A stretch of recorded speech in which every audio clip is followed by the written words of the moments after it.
It's a Wednesday morning in the break room. Rochester's Classic Rock, 96.5 WCMF. How's it going, buddy? Pretty good, buddy. What's going on, female buddy? Doing good, buddy. 53 degrees and cloudy right now. Looks like the rain's going to hold off for the day into the mid-60s, which is nice. 60s tomorrow, and we're back in the 70s Friday, Saturday, and Sunday. Nice. Sunday. So we're good. Well, rain, but you know. Yeah, but the weather. I mean, the heat. Yeah. The heat is coming. The heat is on? Oh, the heat is on. What? What? No, nothing. Oh. Stop doing that. Baby, It's just- Kimmy doesn't even know that song. Yeah, you do. Where's it from? I don't know what it's from. I know the song. No, I can't remember where it's from. Is it? It's not from Another 48 Hours, is it? It's from Beverly Hills Cop. Yeah, I knew Eddie Murphy was in it. All right. Da-na-na-na-na. Da-na. Oh, no, you're doing it. See, it's a catchy song. The heat is on.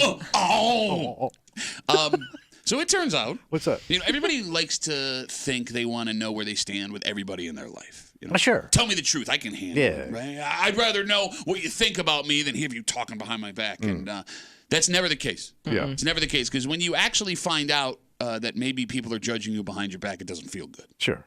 This morning, I'm doing my rounds, saying hi to everybody. Yeah. And walking in a country station. TJ's down there. Hope. I love TJ. Hope. They're very nice people. I like them too. Okay, this wasn't a competition. I like them too, guys. Guys They're also my friends. Also like that. I also like everybody in the building. I just don't talk to You them. don't talk to anybody. How do you know if you like them? Well, I like them enough just to blow by them. Okay, so Hope was telling a story yesterday about being at a winery and somehow like a baby comes up, right? And all of a sudden they're talking about kids at bars. And TJ says, I never got that. I never got the kids at the bar thing. It bothers me. And she's essentially talking about how she's judging people who bring kids to bars. And she's a country chick, man. I thought they all brought their kids to the bar. Wait, what kind of... This is why nobody likes you. Maybe make a blanket statement about something. I mean, most of those chicks' breast milk has got to be full of booze. Breast Milk Full of Booze is my favorite Ribs Arkansas song. Breast milk full of booze makes that baby snooze. So normally this would be no big deal. It's your take, whatever. Yeah. The problem is, back on St. Patrick's Day Parade Day, I was hanging out with TJ and her husband in a bar with my two kids and my wife. With your so she was judging you. Well, that's just it. I think she forgot that I was there. Well, I love when people do that because I've done this too, and everybody has to some extent. When they mention something and then afterwards realize you were actually talking about something that person did, you'd be like, well, not you though. No. Your situation's totally different. So that's exactly what happened. Yeah. So she finishes talking, and I'm standing there, and I'm not saying anything, and I'm like, TJ, were you judging me when we were at the bar and my kids were there on St. Patrick's Day? No! So you called her out on it. Well, I didn't mean to call her out. I was just did, though. And she goes, well, no, your kids are older. They're 11 and 13. I almost feel like at some point, the older they get, the worse it looks. Oh, you think so? Yeah. Because it's kind of once your kid reaches that almost teenager age where you have to worry about multiple things. Like that kid's going to try to that kid could get into some trouble while they're there. No, that's a good point. So she's trying to walk it back, but it becomes very apparent that when we were hanging out there, if she has this take that she was judging my wife and I for having the kids in the bar during St. Patrick's Day parade stuff, right? And now I don't know where I stand with TJ. Because I thought we were like kindred parent spirits. We talk about kindred parent spirits. We talk about our kids all the time. This is our first parent disagreement. But she's never done this? She says she hasn't. She probably has and doesn't realize it. No, see, I said the same thing because I was trying to be like you because I was hurt. I was now offended. And I was like, oh, come on. I've been drinking with you. I want you to get after it. And she's insisting, no, she never did it. Maggie, she locks it down. That's what she says? My child's not allowed near the bar. Well, that's actually Think good. all the bar restaurants you go to where you have to wait for your table, right? Yeah. You might go up to the bar and have a glass of wine and a beer with your kids while you're waiting for your table. Your kid's in a bar. You're They right, ain't sitting at a table scribbling on those little placemats. You want to go argue with TJ, be my guest. No, I tried to find every angle. Those country people scare me. Do they scare? We've had issues. I don't go down there. Does it make you feel a little bit better, though, that she was comfortable enough to say that in front of you? So she must not have been thinking about you. But she kind of backed into in it. that moment. No, it's one of those things. She bumped the table with her hip, man. She totally forgot that I did that and absolutely said it out loud. Which, I mean, now, right? Like, I feel like maybe she doesn't think I'm as nice as I think she is nice. You get what I'm saying? Oh, sure. Like, maybe this kindred spiritship as parents that we had, maybe it never existed in the first place. Are you going to still go down there every day like you do? I don't know. I haven't thought about it. Because you go down there like twice a day, right? I go down there once a morning. I pop Oh, my I thought head. you did an afternoon one, like on the way out too. Well, if I'm walking out and they're walking out, I'll say hello. Look, when you leave, this room becomes like a clubhouse. You know that, right? I don't know what goes on. Like you leave at 10:58, We all of a sudden see our coworkers again. Yep, 9:58. All of a sudden, it's like there's like heads that poke like their head. Hey guys, what's going on? And Tommy in here? Okay, good. I'm coming in. Why? What do I do? Why is everybody like that towards me? I don't know. What did I do? I can't imagine why. It's new. I don't know. No. I just think that you give off a vibe. Wait, what kind of vibe? Well, we know you have resting dick face. Well, there's nothing I can do about my dick face. Okay. Just my face says, "Hey, here comes a dick." Down the street. And like you and I both bust balls. Yeah. But like I think cruelly. But here's the thing. With Kimmy, no boundaries. Kimmy, you're the one on the outside. You're right. There are no boundaries. No. But you're the one watching from the outside. I feel like I'm more charming when I do it than you. Like I can do it with a smile, where you want to assassinate their soul. You're talking about if somebody walked into this room, you would be more charming about your insults? Busting balls, yeah. Yes. But sometimes people that walk into this room don't take it that way. No, you're right. He's asking. Okay. Oh, hey. It's not always received in the way you intend it to be received. Can we have a chart put up here? Yes. Outside of this room, people that have walked in. Yeah. How many have I made cry? Well, I don't know those numbers. Those are before my time. No. Since you've been here, they've walked in. I've said something, and they since cried. I've been here, nobody. Who did I make cry? Oh my God! It's happened. You told me about one. I forgot I did make her cry. No, but that wasn't intentional. So one cry, zero cry. Oh, because you don't talk to anybody. If you talk to somebody, everyone would be crying. Hey, bro, I'm just looking at the box scores right now. I don't have the full crying numbers though. I've been told stories. Oh, back in the day? Yes. They don't count. No, you said that's before your time. You said into a microphone. Kimmy's the only person that has had her job that you haven't made cry. Yes. So I have zero cries. No, that's literally a dozen cries, man. 252 WCMF 252-9263. TJ down in the country station, talking to her this morning. She just in mid conversation talks about how when she sees people with kids at a bar, she judges them. Yeah. And that was news to me because she and her husband and me and my wife and my kids were all drinking on St. Patrick's Day at a bar on the parade route. So I was like, "Oh, you were judging me?" And she's like, "No, not you. That's different. Yeah. It's a different situation than what I'm describing right here." Does it bother you that our coworkers don't want to talk to you? Not really, because I mean, it does, but if it actually happened, I'd hate it too. You know what I mean? Because I really don't want to talk to anybody. Like I don't have a lot in common with some of these people. But you don't know that. You never talk to them. No, but like I know TJ and I are from opposite sides. Okay, She's like a nice mom. I'm not supposed to have anything in common with TJ, and I got lots in common. But you're with a TJ. parent. You know. You haven't tried. There's both have. Do you think like you don't have anything in common with a mom? Probably ever? not. Outfits, shoes today, definitely. Outside the one I'm married to, not much. Bro, you guys definitely have the same sneakers in your closet. Oh, okay. Today, I got my I don't have kids' food in my car. It doesn't mean I guarantee you can't share other interests. Her car is packed full of snacks. She just looks like a mom that always has snacks on her for her kids. What? That's a compliment. That's not she looks like a woman that always has snacks in She's her car. got like zipped up Cheetos with their kids' names on them, and they're all lined up on the passenger seat because nobody's allowed to sit in the front.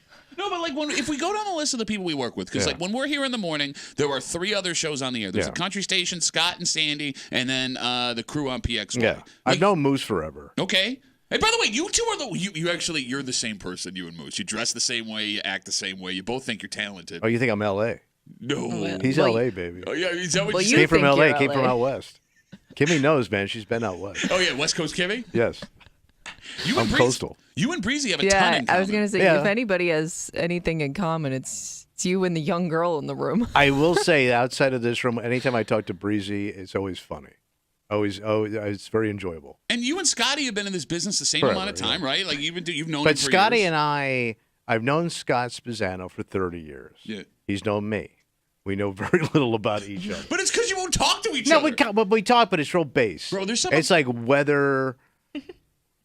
There's some about you OGs that's so weird, man. Like the OG radio guys. Like you guys never interacted with each other. No, ever. because everybody was enemies. Okay. Because there was nobody liked anybody. Like what you do now never happened back in the day. Oh, you mean be cool? Yeah, super cool. Like going in and annoy other shows.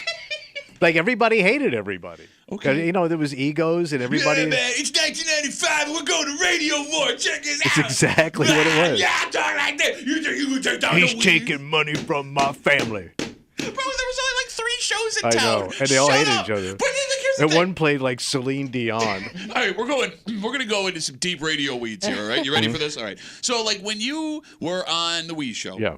back in the day, there were literally 4 shows in Yeah. town, and all 4 shows did different things. Right. Like you guys were talking to like the working class man, you know, Spazzano and Sandy at the time. They were doing like That was you the know, bubblegum show. Yeah, exactly. Like you know, young girls and moms and everything. And then you had like Warm. Tony and Dee, and they were doing older women People stuff. that had a conscience. And then you had country. Like there wasn't any way you were competing against each other. No. And now there's 20 shows on in the morning, and we are in legitimate competition against certain other shows. Yes. Right? Who are going for the same kind of people we are. You had no reason to be dicks back then. I know. There was literal. I can remember like Park Ave Fest, right? And all the stations would have like their vehicles down there, you know, to show, and like in the parades. There would be almost fist fights between interns about where people were trying to park their vans to get the best exposure for Best the radio spot. station. Yeah, so these are like college kids that are already getting brainwashed into this whole war. It's the stupidest thing, man. Yeah. Right? You don't want Tony Infantino to take your No. hot pipe fitter numbers. Like, No. what's wrong with you? I know. What is wrong with you? It's all ego. It's Everybody wanted to be on top. man. And maybe one day you'll find out what that's like. Being on top? Yeah. Oh, I was with your mom last night. I will punch you. It's like, no wonder nobody wants to talk to you. You say the same crap about my mother. Oh, no, but your mother's an actual whore. She's dead. She was a Marine. Dead whore. Like, Kimmy's the one that people seem to enjoy the most. Well, because she's a pleasant girl. She's not that pleasant. Well, not to us. The fangs come out when the mics go on. And when the mics are off. Yeah, the fangs is out. And when the mics are half on. Yeah, well, I don't know what it is, but I think I don't. They come down here when you guys aren't here to say hi. All right, so here's what we got to figure out. And we're never going to know for sure. What's that? And I don't know if I should be offended by that or not. That Well, you're people like you. You're the approachable one. Yeah, but also You're Ringo. I guess. Ooh, that's an insult. All right, let me put it this way. I don't know at this point. Because when Kimmy showed up, she was a nice 24-year-old Sweet girl, kid. right? Super sweet, eyes Yeah. wide open, like ready to take on the world. Yeah, how do you think you guys need? This is great. You guys are fun. Hey, Amish, this is awesome. Check me out. She has become such a bitter, angry woman, having worked in this room. Yeah. And I don't know if her actual personality is what happens when she's in the room with us, or if her actual personality is when she's like nice to people when we're not around. Oh, okay. Because they say that like stress and tension and, you know, having to perform, that's what you really are. Okay. So Yeah, your in true that colors way- come out. Yes, in that way, Kimmy's a terrible human being. But it's also possible that what we do here, you and I, The toxic environment that we spew. yes, Just trying to fit in, guys. brings out the worst in Kimmy. So she's actually a nice person That's just trying to probably survive in here. She's No, probably but- good. no, she's a monster. My survival skills kick in this room. That chick's a monster.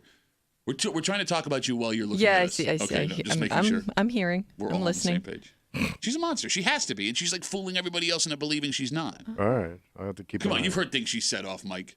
Yeah, but it's always in here. Yeah. Yeah, well, where else? Yeah, why would you hear it Wait, in her wait, house? wait, so wait, I don't know wait. if she's outside. I She might just be. want to point out, I'm the one who's different outside of this room, but I am not the one that makes the rounds every morning to go schmooze every other coworker King in this schmooze, building. bro. Shoes. Yeah. No, but here's the difference. I'm still a dick in all those other No, rooms. you're not. Oh, I'm a huge dick. I got You walked put out of on- you PXY put on- the other day. You walk in there, Mr. Smiles coming in. How's everybody's day going? Like I actually care. Was I not escorted out of PXY studio the other day for making a joke about something he Okay. would not make a joke about? But every other time, you're Mr. Chuckle, good time.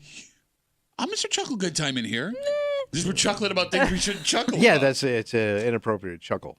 All right, we got a Dynamite, Johnny Chuckle Good Time. Kind of breaking for you this morning here on CMF. It's Wednesday. You know what that means? Oh, it's hate. Yep. Hate Mail of the Week coming at you just after 8 o'clock. This story will not die. Yeah. We found 2.5 weeks ago that somebody had been having bonfires at Durand Eastman Park and leaving the remnants behind. In fact, they weren't just using like pallets and logs. They were using taxpayer-funded picnic tables. Yes. And then the next weekend it happened again, and people who live by the beach are furious. Yes. Furious. The only problem is, how do you stop it? We came up with a couple of ideas that nobody seemed to have liked because after we got off the show, we were inundated with ways that they could stop this from happening down by the beach, as if it's a big deal in the first place. And we'll read you most of the responses we got through Facebook, Instagram, Twitter. But one of the most interesting ideas came via letter. A gentleman who wants to make sure that if you are headed to the park, you are licensed to do so. Wait, license? We'll get into it just after 8 o'clock here in the break room on CMF, plus a whole bunch more. But first, Tommy, there was a man from our area who is in some serious trouble this morning. What happened? Well, he took something he could not afford, and it's not a stealing situation. He wrote something out and handed it to him. This used to be a way to survive. Okay. And I don't remember when we were doing this, it being such a massive against the law thing. But, Tommy, we keep seeing this over and over again in the news. So how long do I have to make good on a bad check? Oh. We'll get into it next here in the break room on 96.5 WCMF.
There was a time. There was a time. Thank you. Where this was almost a sport. Oh. Just because you didn't have the cash in your account didn't mean you couldn't cut a check to pay for whatever you needed to.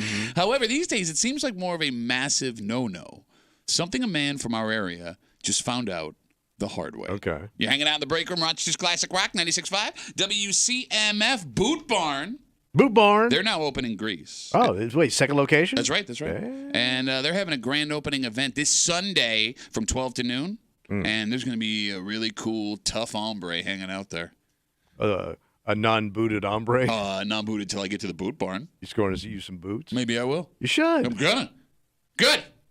Come hang out with me at the Boot Barn in Greece Sunday from 12 to noon. You can save $20 on select Western and work boots. Save up to 20% on select clothing items. Boot Barn offers the broadest selection of leatherwork cowboy boots, durable and comfortable jeans, and clothing workwear in Western fashion. Now open in Greece off West Ridge Road. Boot Barn. Boot up. We'll see you Sunday. And boot on. Just after 6:45 this morning. You need water? Yes. To live and do everything. Let me write that down. Well, you write it down all you want. It's something that some water. Yeah, it's something that one town has taken for granted for a very long time, Kimmy. They got no water. I feel like this seems to happen at least once a year to one of these little towns, right? Yep, we'll tell you where it is and what's going down just after 6:45 here in the break room on CMF. This story comes to us from Penyan. A man was arrested after police say he issued a bad check to a local business. Okay. Police say he cut a check for $12,314.40. So he was buying a car? I don't know what he was buying. It could be a car or a boat. Well, I don't know. But he didn't have the money to cover it. All right. He's been charged with grand larceny. He's got a court date coming up. Yeah. So, Tommy, $12,000 based on your reaction. Obviously, a lot of money. It's a whopper. Might be the reason he's facing charges. But it wasn't all that long ago that writing a bad check was just a way to get folks who you owed money off your back for a little while longer. Yeah, we used to call it beat the bank. You got it, right? Don't cash this right away. Well, no, you wouldn't even say that because if you said that, they wouldn't take the check. Right. Tommy, you've done this more times than you can count. Oh, bro. That's how I lived. And I'm not judging you because I was doing the same thing. But I guess my question is, and the phone number is 252-WCMF, 252-9263. Are they taking writing bad checks more seriously now than they did back in the day? I mean, people went to prison for hanging paper, is what they called it. Like Elvis's father went to prison in Mississippi for writing a bad check. Oh, no kidding. People went to jail, but that's 1,000 years ago. I don't know. Okay, look. I would be just the fact that people trying to pass checks now seems kind of old school. But that's why it's so strange to me. All right, look, walk me through this. Walk me through this. And the phone number is 252-WCMF, 252-9263. You'd cut a bad check. Your account would overdraw. You get banged for fees when it happened. Right. But of all the checks that I bounced in my past, and there were plenty of them, the police never got involved. No, because I can remember back in the grocery business, most people paid by check or cash, right? So when you got these checks, you just resubmitted them to the bank. If they came back a second time, you would hold that check. Okay. And when the people came back in, they couldn't shop until they paid that check. But they wouldn't call the cops. No, I mean unless it was but then it would just go to collection. So I'm guessing maybe it's the size of the check. Okay. When you start getting into thousands of dollars worth of money, because I did what I thought was just complete bank fraud when I was a kid. So I made $160 a week at the time. Okay. And what I would do is I would cash a check at the store Wednesday for $160. Get my money, not knowing full well that my check, I wasn't even going to hold my check till Friday, and then get to the bank right after work, get in line and cash that check and beat the bank. Sometimes I did, sometimes I didn't, but I got my money up front. But that's complete bank fraud. Yeah. You've also admitted on the air to committing credit card fraud several times when they suspended your American Express card. But they didn't take my card away. They suspended it. That's on them. What was I supposed to do? I still had my card, guys. So my American Express card, it says proud member since 1983, except for those few years when I was on the road where you said I wasn't worthy of this card, but they never took it away. And you never got arrested for it. No, so you got to really be a dick. Pull a move where it's thousands of dollars while you don't have the money for this vehicle, whatever you're buying, a boat, RV. So I guess the question is, what is the amount of money where if I hang a bad check I'm going to get arrested for it. But here's the thing. When you used to write a check for a big amount back in the day, they would call the bank. Oh, they would? Yeah, to see if you had the funds. Like, I could remember, like, if you were buying a house, and let's say you were putting 20% down, they would call the bank to make sure you had that 20%. I guess that's good policy. Like, so I'm surprised with this guy's writing a check that big, unless this owner was just like, oh, okay. Well, no. You look like you got it. The reason I bring this up is because we've seen stories like this, similar to this, and I don't have the other amounts in front of me. I don't think they were $12,000, right? They were less than that. But there's been like 6 or 7 bad check arrest stories in the last 3 months that we've seen in the greater Rochester area. And it's just weird to me because I don't remember these stories happening before. I don't ever remember getting a call from the cops when I was bouncing checks back in the day. I've never heard you get arrested for hanging paper. And everybody that's ever written a bad check, 99% of the people that wrote bad checks knew they did not have that money. 100%. I know like somebody may have been screwed up or the check got in there late, but 99% of us were committing bank fraud. 100% without question. I never wrote a check that bounced where I didn't know this check is going to bounce. Because I never had it. In fact, there were checks that I wrote that didn't bounce that I was surprised by. Oh, the ones that, hey, look what at that. What the hell happened? All right, high fives, It's everybody. a miracle. Kimmy, have you ever bounced a check in your life? No. Old man wave. No, I can honestly admit I cannot relate. I don't really ever remember writing checks. I mean, there were things you had to write checks for back, like even when Like in your day. other than I guess rent. Okay. But I don't remember like handing somebody personally a check for anything. I knew people that had such horrible finances like yourself. And we had another buddy that was a comedian that he needed to get a cell phone. And this is like when they were just giving cell phones away at the beginning. Remember that? Like anybody could get a cell phone. Yep. They wanted $1,000 deposit. And this was in like 1999. Yeah. And I'm like, Todd, what'd you do, man? He goes, yeah, I had a few financial indiscretions. Like, what'd you bounce a check to Argentina? 252. WCMF 252-9263. We're talking about this guy from Penn Yan. Police say he was arrested after he cut a check for over $12,000 didn't have the money to cover for. He's been charged with grand larceny. And again, 12 grand's a lot of money, right? So you understand why they would come after him. But this is like one of 5, 6 stories we've seen in the last couple of months of someone cutting a bad check and being arrested for it. And I don't remember this ever happening. Maybe they're cracking again. Well, okay. Well, I mean, look, I get it. Oh, yeah. I'm just glad that we got everything figured out enough where we're not doing this anymore. Put that behind me. Hopefully it's behind me. 252 WCMF. Let's talk to Josh. Hey, Josh, how are you, buddy? Good. How are you? Good. What do you got, man? I think it's more prevalent now just because of the fact that everybody uses debit cards. And like when me and my wife bought our house out in Fairport, they told us that we had to have certified funds. So like a cashier's check or a money order, we couldn't write a personal check. Oh, okay. But, I mean, so when you say it's more prominent now, like it's actually less prominent, like fewer people are writing checks. You know what I mean?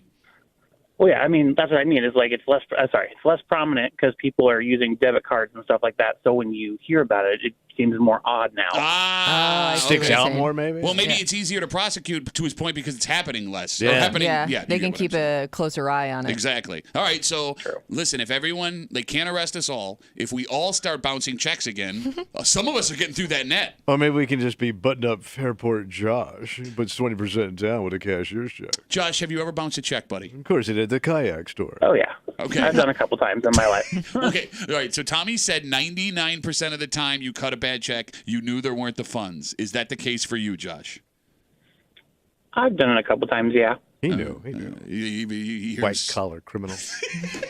Josh, thanks for the call, buddy. Have a Golden good rest of the parachutes. day. I do remember being 18 years old, opening up my first checking account, and they handed me that checkbook. And me thinking this is infinity money. Yeah, it's free money. It's infinity money that I just get to writing dollar bills. Well, like you remember, like I remember as a kid, like you know, I would be like, hey, at 4, 5, 6, 7 years old, let's get McDonald's to my parents on the way home, and they'd be like, I don't have money, and we'd go to the bank and get money. Like the bank is where you get money. I hadn't matured even at 18 to the point where I was like, you just get money at the bank. I mean, I knew how it worked. I knew technically how it worked, but it was like that bank's got a lot of money, and I can write my name and then the money, and they give me the money. I'm wondering, like, by the time your daughters reach the age where, like, you would probably need to write a check, like, I wonder if there's just there's just not going to be a need for it. You know what I mean? Like, check? how many checks will your daughters write in their lifetime? It's a good Probably question. 0. I don't know. There are Why going would to. they have to write they'd have to have a checkbook and an account? I mean, we still have a checkbook. But that's got to be going away because like I can't imagine like I don't know if my stepkids have checkbooks. They have to. I I don't mean, think they go usually to. I don't think like my stepson goes to a traditional bank anymore in banks. Oh. I think he does everything online. But like Kimmy brought up, like there are still Like some every people. now and then, there may be 1 or 2 reasons I why write you need to one write a check. one check a month. That's it. To this one person that doesn't take even though it's cash or check. Okay. But that's it. Everybody else is You should bounce one for old time's sake. Let's see how it goes. Sorry, Johnny. All right, let's take a break. And again, we had a lot of laughs here in this break. But don't commit bank fraud. But I do look romantically back at those days. I do too, man. It's bad. Oh yeah. The best is when you would open up a new account and they would give you like those dummy checks for a little while before you got your own. Oh yeah, personalized yeah, checks. yeah. Like this check don't even have my name on Yeah, it, the man. bank check. They You call want it. to talk about infinity money? My name ain't even on this check. All right, let's take a break. There are some people who live in a town just east. Okay. Well, actually, you know what? I don't know where this town is in relation to Rochester, even though I've been to this town before. Oh. But that doesn't matter. What matters is they need water, and they need water like now. So they ran out. No, they have water. Can't use it? Kind of yucky. A little swampy. I don't know if you can. Ass water. It doesn't really say that you can't use it. But It just then- seems like it's tough to tolerate. What you gotta like boil it? Well, Kimmy's right. Like the way it's described is disgusting. No. Yeah. But it doesn't say anywhere in the story that they're told not to use the So water. why do they get water differently than we get water? We'll tell you the story, and we'll try and figure all this out because maybe someone from this town is listening and can explain the situation. But Kimmy brings up a great point. What's that? I mean, if you're living with this, How do you? is this enough for you to not live there anymore? How do you bathe? We'll get into it next here at the break room on CMF.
there are some things we simply take for granted. Like what? For example, turning on the faucet and having clean, clear water. Delicious water. You never think twice about it. No. But one town in our area won't even think about drinking it. How bad? Well, when you can't see through it, holding it up to a light bulb. It's brown?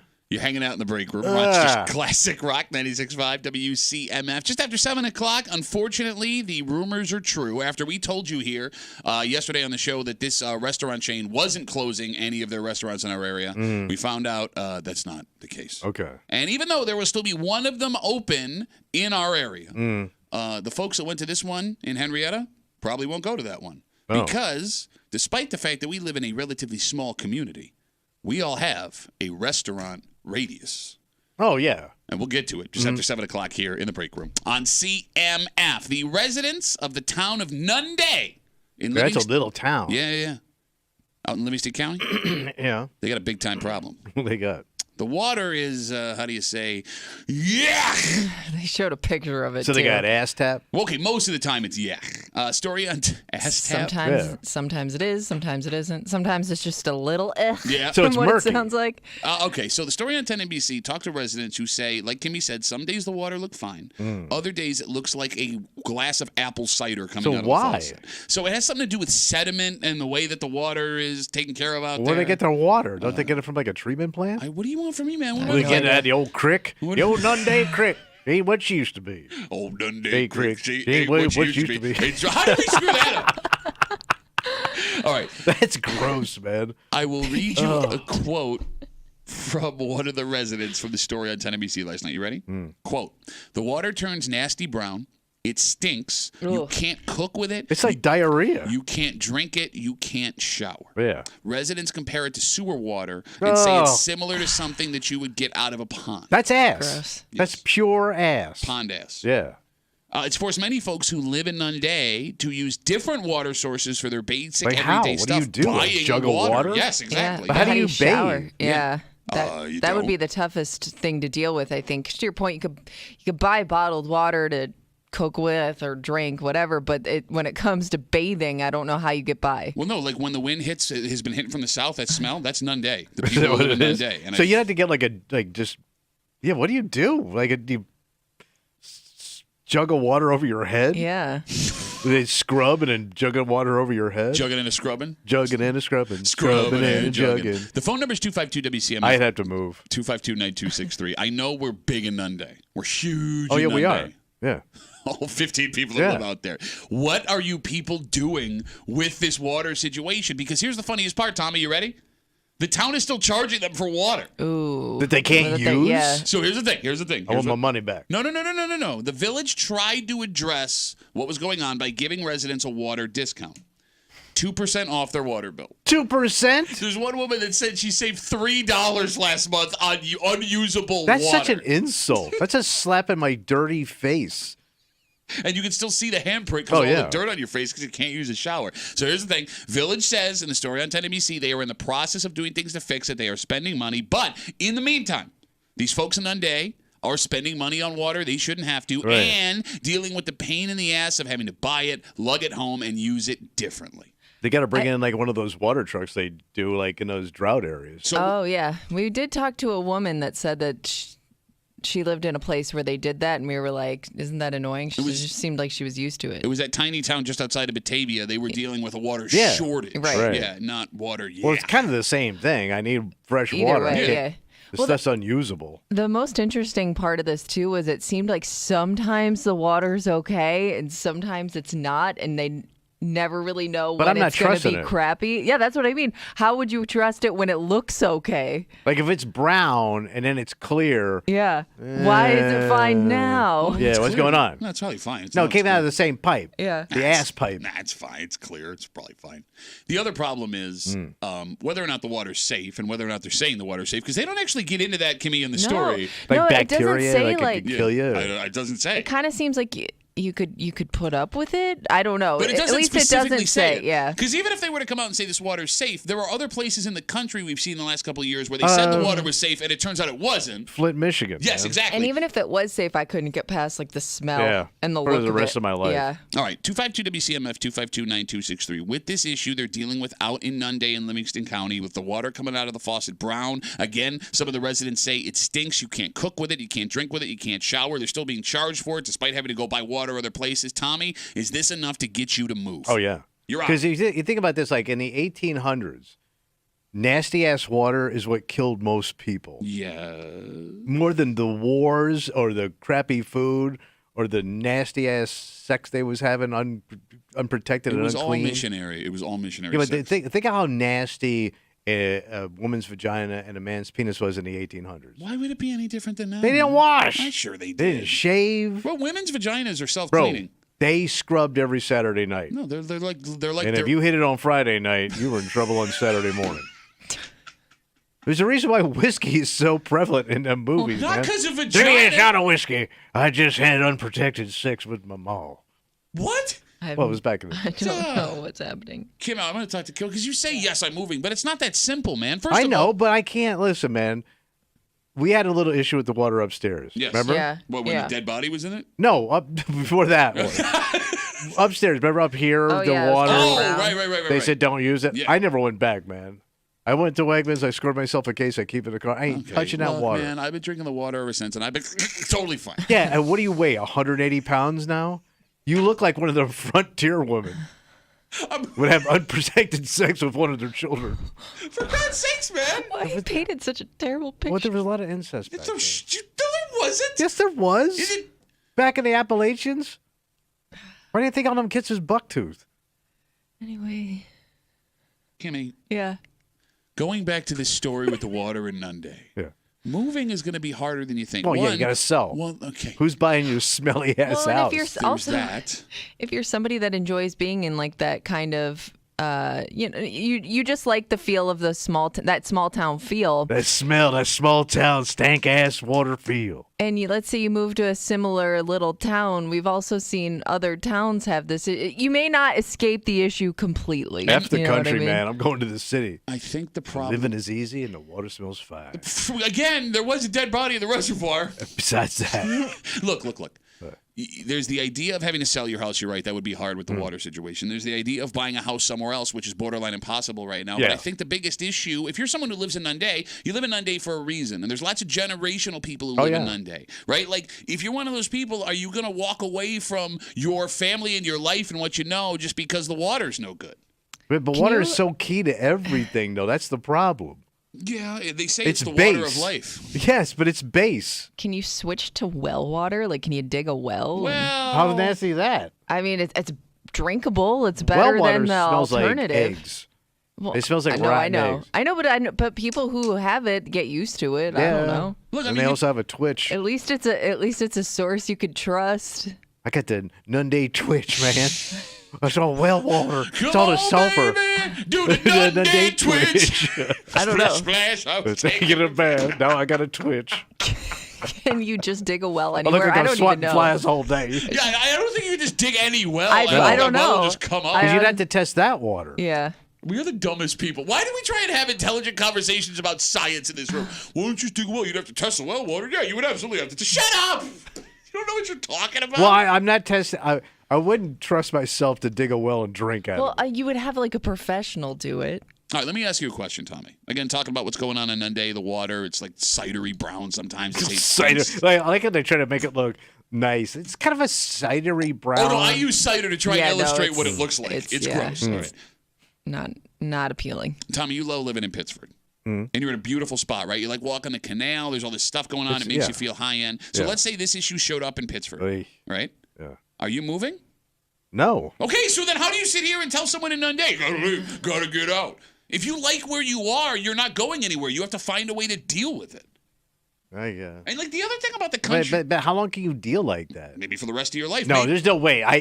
I can't live like that. Then I have to sell. We I got to don't get know. out. I mean, there are ways to like get water in your house in different ways. I mean, maybe the well. Like what? Okay, like don't they sell like big old jugs that you can tap into that just keep getting refilled like by a water giant, trucks? almost like a tank. Yeah. Like a water tank. Because like when you talk about how some people have to live out in the country, like there are people that aren't attached to gas, right? Like they have to have like their propane tanks refilled. Yeah. Right? That seems like a giant pain in the ass. And I don't know how comfortable I would be with a giant propane tank next to my house, but you see it all the time and folks, they get used to that.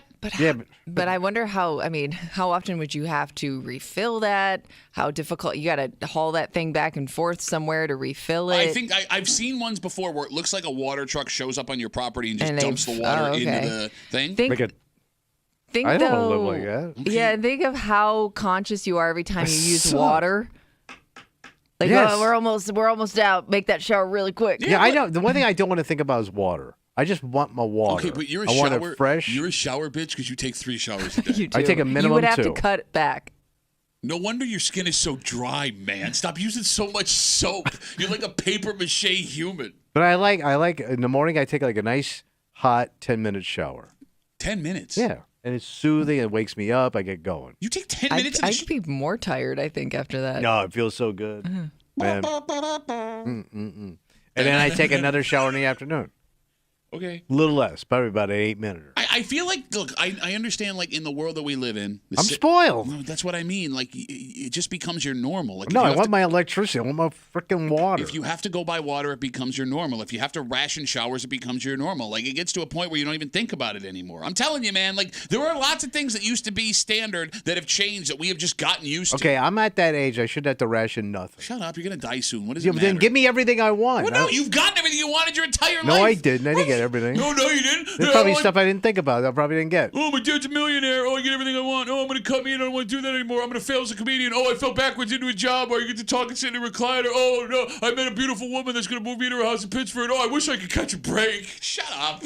See, you don't even remember gas lines because you're too young. What are you talking about? Well, we all had to go in line and wait for gas. How can I remember something that happened 10 years before I was born? It sucked, man. Everybody, even like World War II guys were bitching about it. Even World War II guys. Like those battle-hardened dudes from like the Battle of the Bulge were pissed off. They had to sit at a Sunoco station. Okay, yes, again. And chain smoke Chesterfields when they're waiting to get their gas. What does sitting in a gas light have to do with Because water? These guys had said, I came up through the Depression and I had it tough. We're pissed off that they had to wait for gas. Like your new normal is it sucks. But here's the thing, I don't want to do this. Here's the thing. If gas lines never went away, it would be something we would be used to.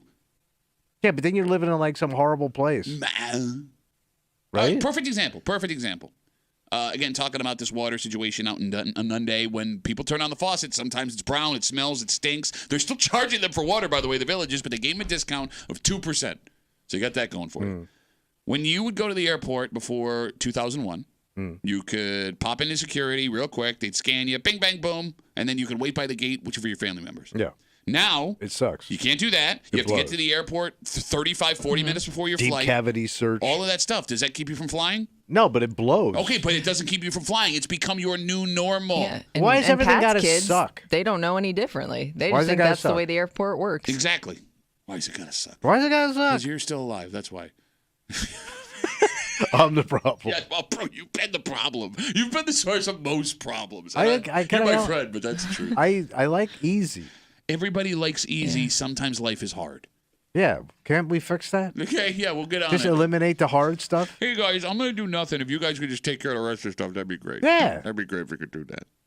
No, man, I'm telling you. I think in a matter of 2 or 3 months, you would not even... You could get used to that. By the way, that stinky water will still be around. Because you got to like flush your toilets and stuff. Yeah. Okay. So like, true. That ass water's still gonna. You're not away from the ass water. Okay, but like I'm making that water ass water every time I use it. So no, but I mean, of all the places. But when you flush, mo ass show up. You're not flushing ass. You're just swapping ass. Yeah, your bathroom would be pretty smelly. Oh, it'd be disgusting, man. How about winter time? You can't open up a goddamn window. I would think it'd be worse in the summer. Well, because at least in summer I can open up and air out the house. Yeah, but it's going to be like humid and hot and blah. Yeah. Hot stang. Hot summer ass. in Nunde. I feel bad for these people. Yes, obviously we feel bad for these people. We know somebody who lives out there. We do? Oh, yeah. Big TV person lives out that way. Oh, right. Oh, that yeah. sucks. Oh, that sucks. To shower at the station. Ugh. Let's With station people. Take a break. It turns out that some information we gave you yesterday was incorrect. Oh. Well, at least we hadn't seen the story, but it became official at least while we were on the air after we talked about it yesterday. This restaurant that was buried by us eating too much shrimp will be closing a location in our area. The good news is you'll still be able to eat at this place at the other location that apparently is staying open. However, most people who ate at this other location won't go there. Because in Rochester, despite us being a relatively smaller community, we all have a restaurant radius. Yeah, I got a line. And we'll get into it next here in the break room on 96.5 WCMF.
Sometimes if you want some food that's going to hit the spot, Oh, yeah. you got to travel for it. Not far. Yeah. But when it comes to the greater Rochester area, far can be a subjective term. Because with news that is now official this morning, Yeah. even though there will still be a location of this restaurant in the greater Rochester area open, there will be people who will never, ever, ever go to this restaurant again. You're hanging out in the break room, Rochester's Classic Rock 96.5, WCMF. Just after 7:25, 7:30, there is a divorce in Rochester that made the news yesterday. A divorce? Did you see this? No. Big news. Yep.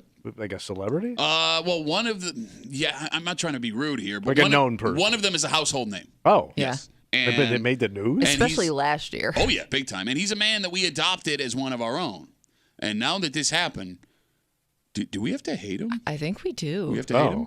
And there are some awkward situations that now have to get remedied after what went down here. So you don't like the guy anymore? Oh, I don't well, not he's like no longer him. ours, But you're not on his put team. it that way. I don't know. So you're either on team wife or team husband. I don't know what we're supposed to do here. Because that happens a don't know lot if- in relationships. Exactly. Have we had You got to this choose. problem You got to choose before? a side. We did have this problem before? No, I'm asking. Oh, I I've think had this it. is you. With friends? We're talking about like on a grander Yeah. scale. But no, you're right. I mean, people have gone through this personally. We'll get to it. We'll get to it. Just after 7:30 here in the break room on CMF. It is official. What's that? The Red Lobster on Jefferson Road has closed. Unbelievable, man. So we talked yesterday about how Red Lobster was closing 48 locations nationwide. And at the time we talked about it, we did not know that the Jefferson Road location was one that had closed. However, headline on 13 Wham last night, which was sent to me 100 times by 100 different listeners, read, and I quote, Red Lobster shutters nearly 50 locations. The Henrietta location on the Jeff is among those closed. The poor Jeff. It's the second headline on 13 Wham with that. The Jeff? The Jeff. Yeah. So the good news. Good news. As far as we know now, and Lobster also lovers. keep in mind that we were wrong yesterday, Rochester still has a Red Lobster in Greece. Hey, on we're Ridge going out Road. for lobster? Yes. There is still a local one. Yeah, you got it. And Where here's is it? It's on Ridge Road in Greece. Oh, okay. Yeah. What? I ain't going there. That's too far. It's 15, 20 minutes away from the Too much. location in Henrietta. Yeah. And that's just it. As Tommy sits here, he goes, no, I'm not going. Half of the people who would go to the Henrietta Red Lobster and love Red Lobster will never go to Red Lobster again because Greece is too far. There's places that I love. Like I think about them often. I go, man, I love that joint. Okay. I ain't going because it's too far now. I moved away. When I moved from Webster to Pittsburgh. You're not even that far. Right. But it's too far to go. Because Wow. I'll even say to my wife, I go, you want to go? It's like 20 minutes. That's your, okay. 252-WCMF, 252-9263. How far is your Rochester restaurant radius? The distance that you are willing to drive to get something to eat. So for you, it's 20 minutes? So, no, not necessarily. 20 minutes north, too far. Okay. 15 minutes north, okay. What's the 10 to 15 minutes south, okay. Yeah. I ain't going west. When you talking about you're not going west, it's where the best food is. I ain't going past Brighton. Shut up, man. The best Brighton food is Wow, west. you're really missing out then. I know. There's 3 restaurants on the west side that are like the best.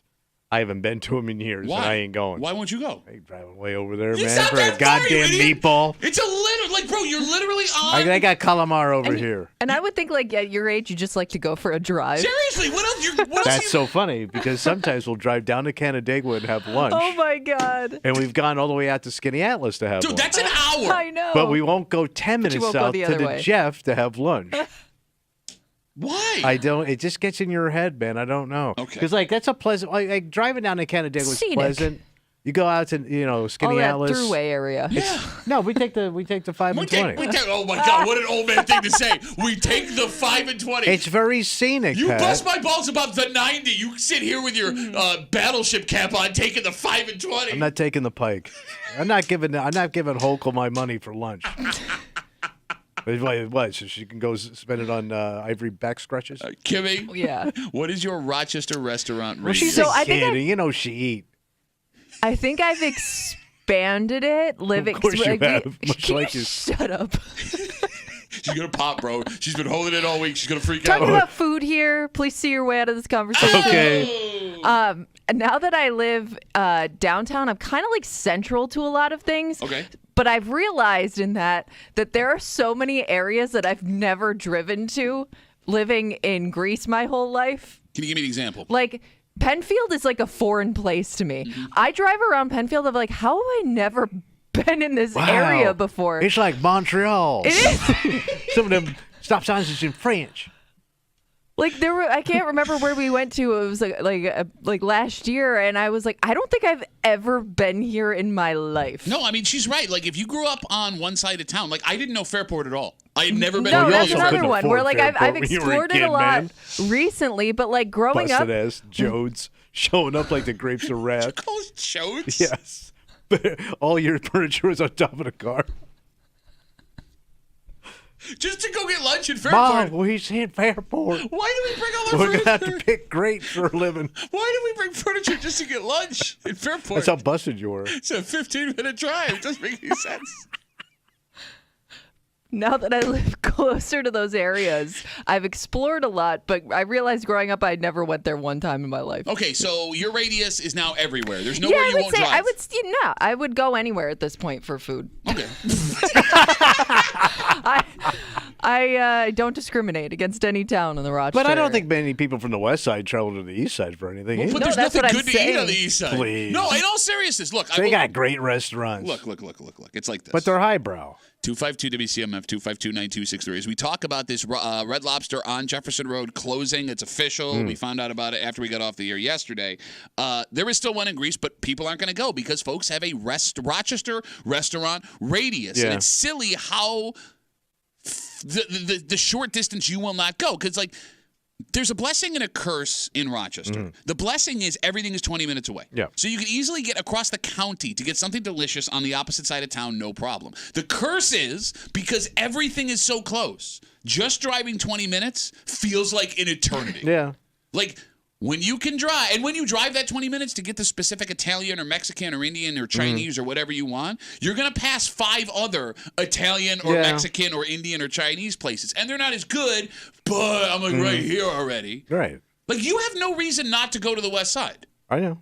And there's like 2 restaurants I love on the west side. Okay. And I haven't been to either of those restaurants in 20 years. All right. So you brought up people from the west side don't really travel to the east side to eat. And here's the thing. There are some towns in the greater Rochester area where it just feels stupid to leave to get something to eat. And those 3 towns, the town of Greece, the town of Henrietta, and the town of Irondequoit. Where's Irondequoit guy? What are you talking about? They got Oh, everything. they got a lot too. Yeah, What do they got? some good stuff. They have on their Ridge ridge. Diner? Everything on their ridge is in Henrietta and Their Grace. ridge, their section of It the is ridge. their ridge. Right? Those are the, Kimmy, you would agree, those Irondequoit, Greece, and Henrietta are the restaurant meccas of Rochester. You can find just about Henrietta anything. especially because you have every single chain there. And when we say everything, I mean, Yeah. look, you think about the chains. There are also a ton of mom and pop places in you Henrietta, get a little bit of both. Greece, and Irondequoit. Okay. Right? I wouldn't think Irondequoit, but all right. Look, legitimately, at least in Greece and Henrietta, you could eat at a different restaurant every single day and not eat the same meal twice in 2 years, right? So, like, yeah, I don't have to leave Henrietta if I don't want to. When I was living in Gates growing up, I was going to Greece. I didn't have to go to, where am I going in Fairport in 2003, 2004? Where am I going in Pittsford? Where am I going in Penfield? Where am I going? Answer the question! Where do we go? I mean, Webster's got some good mom and pop joints. Irondequoit's got good mom and pop joints. But, like, you know, it's... We've talked about this before. Like, there's no soul in Pittsford and Fairport and Penfield. Fairport's getting better, but there's no soul. There's no soul. It's just high-end soul, man. No, where's the soul? It's high-end Soul Train. And when I say soul, I don't mean like soul food. I mean like there's soul in the mom and pop Italian you get on the west side, and there's soul in the Indian that you get in Henrietta. Well, but I think maybe you're thinking it doesn't have soul because most of it's newer. It takes a little time to earn that soul. Really, Pittsburgh's only been a town for No, 1,000 years. I'm talking about like Fairport. A lot of that stuff is like new stuff has popped up. Fairport's changing. Yeah. I will give Fairport the pass here, but up until 3-4 years ago, like give me a place in Pittsburgh that's got soul that I would want to travel to go eat. Got soul. Oh, probably the Pittsford pub where you got a lot of soul, good sports bar, good sports people. Yeah, no, they say working class. they say the best sports Thirsties. bars have art hanging on the wall. Thirsties at a working man bar. You can't eat there. Yeah, you can. You just have to order from next door. and bring it over. Like, yeah, there's no place in Pittsford where Well, I'm like, I mean, what do you want? I just explained to you what I want. I want good food. I don't care about your soul. No, I but don't care it's- about how it was in India. What? Just give me the goddamn food. No, I want something that's going to taste like it Ambience. should. And I do want ambience. And by the way, you're eating Americanized everything. It's all Americanized, man. Go to India and order a plate of food. You'll be shocked what you see. Okay, Shocked. see, that's how we know you lost the argument. Well, you know what? I'm cultured. I've actually never been to any of these places, so I can't for sure tell you if it's But true. I seen it on National Geographic. I saw Bill Maher say it one time, so it's got to be true. Pretty cool. Check me out, guys. 252 WCMF 252-9263. What is your Rochester restaurant radius? Ben is on CMF. Hey, Ben. How are you, buddy? Pretty good. How you guys doing? Yeah, good to hear from What's you, up, buddy. Okay, first off, could I say about that call yesterday during Where They're Whining? That took every ounce of concentration to try and pay attention to everybody. Okay, I just want to just real quick. Ben and Austin. You've heard Austin. A regular caller. Yeah. We put them on the air together yesterday because we discovered they're the same person. They're both slightly chubby, bearded guys who deliver car parts for a living, and they have the same voice. And we put them together on the air yesterday to make their picks. And it felt like there was some tension between the two with Ben and West Coast Ben, which we're calling Austin now. Yeah. But that's beside the point. Ben, you were going to say about the radius thing. Yes. So for me, because I DoorDash sometimes down in Henrietta, that's about as far west as I will go. And then east, the farthest I've gone to get something to eat is the Blue Water Grill in Skinny Atlas because my older brother had a wedding reception there. Wait, so you And went they're there one time and you liked it so much that you You will went drive back. from Ontario to Skinny And Atlas. it's a diner. No, it's like a Well, sit-down at the place. time, no, it is not a diner. That place is a waterfront. It's a water. It's bar and nice, grill. but it's a It's diner. awesome. You are such a catty ass bitch. It's nice. It's a restaurant. It's very nice. It is waterfront. Dude, go there again.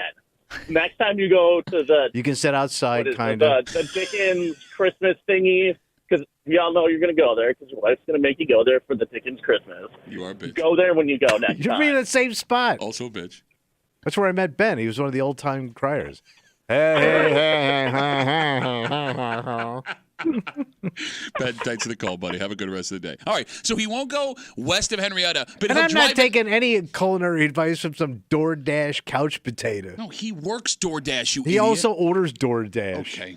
We got Facebook messages coming in. You can always get us at WCMF or the Break Room Facebook page. Brian writes, I'll drive a max of 15 minutes to get something to eat unless it's like my kids or my girlfriend's birthday. The farther you travel to eat, the more expensive that meal is going to be.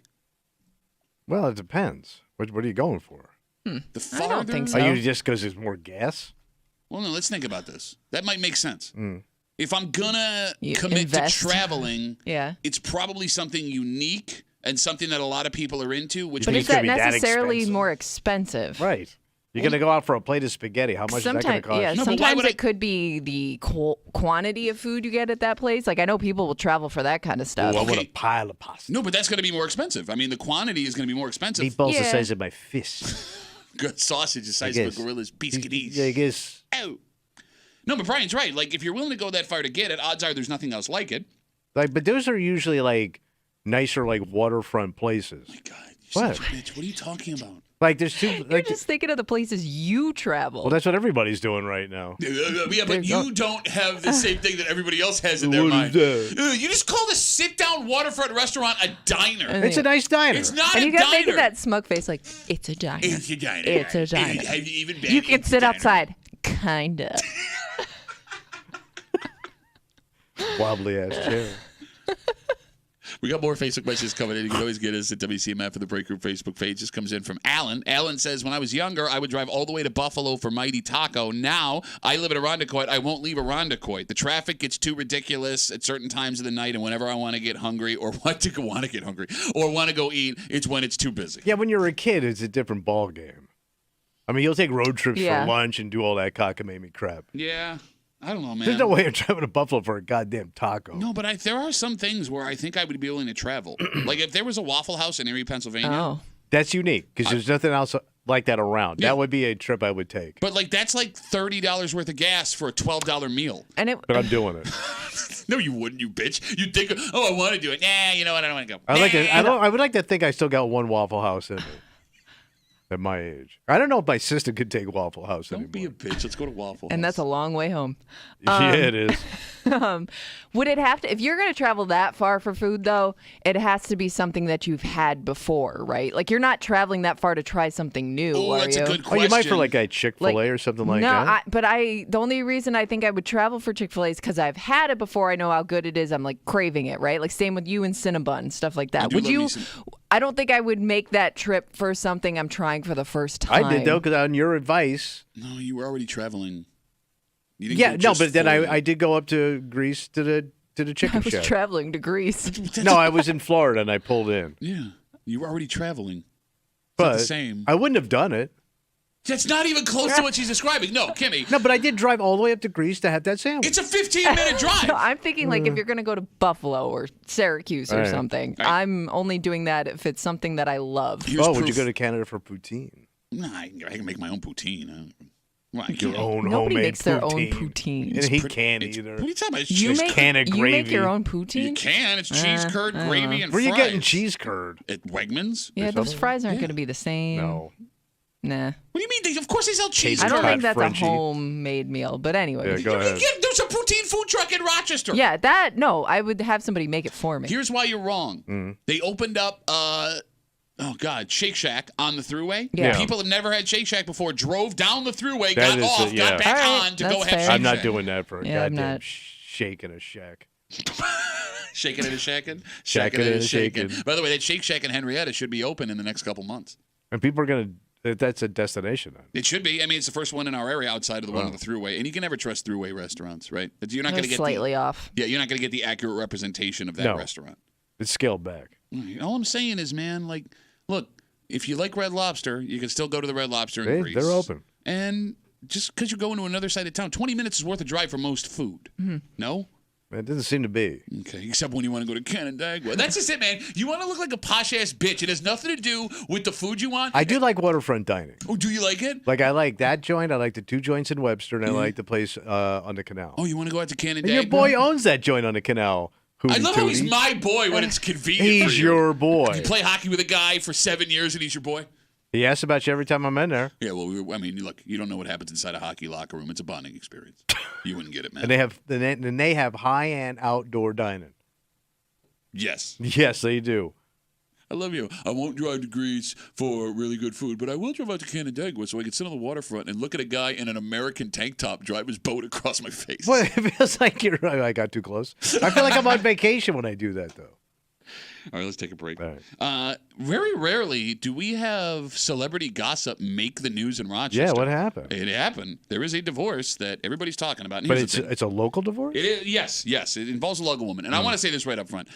None of our business what happened with the relationship. But we love this stuff, though, man. I don't want to talk about what went wrong. I don't want to talk about the actual relationship. What we need to talk about What's that? is how we're supposed to feel about this man now. Because, Kimmy, we all adopted this man as one of our own. He was the hero, especially last year. Yep.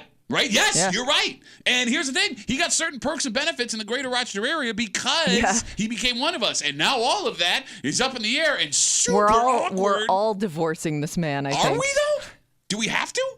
Who the hell is this? Do you know what's the news? Oh.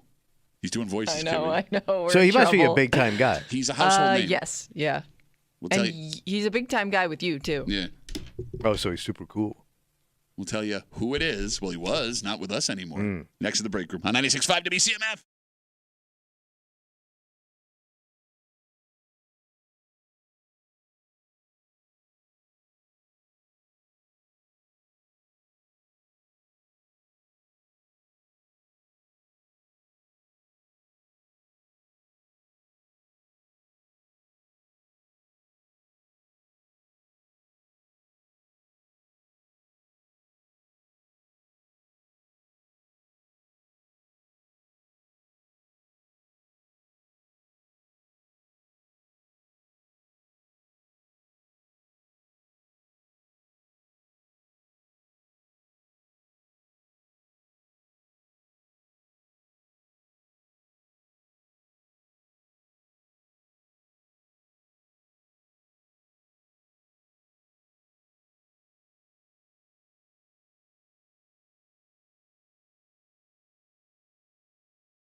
When this marriage happened, it was the talk of the Rochester area. Oh, yeah. Local girl hitched to one of the best golfers in the world. A golfer.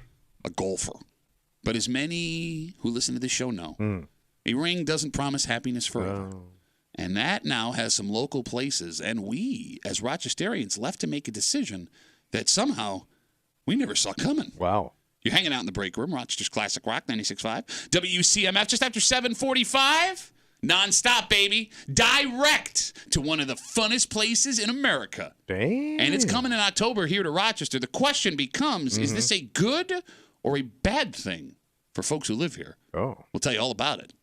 Just after 7:45, here in the break room on CMF. Golfer Rory McIlroy announced yesterday that he is filing for divorce from his wife, Rochester native Erica Stoll. Man. News 8 says the couple, who were married 7 years, they have a child together. And right up front, I just want to say, it sucks for his family, obviously. She's got family that still lives here in Rochester.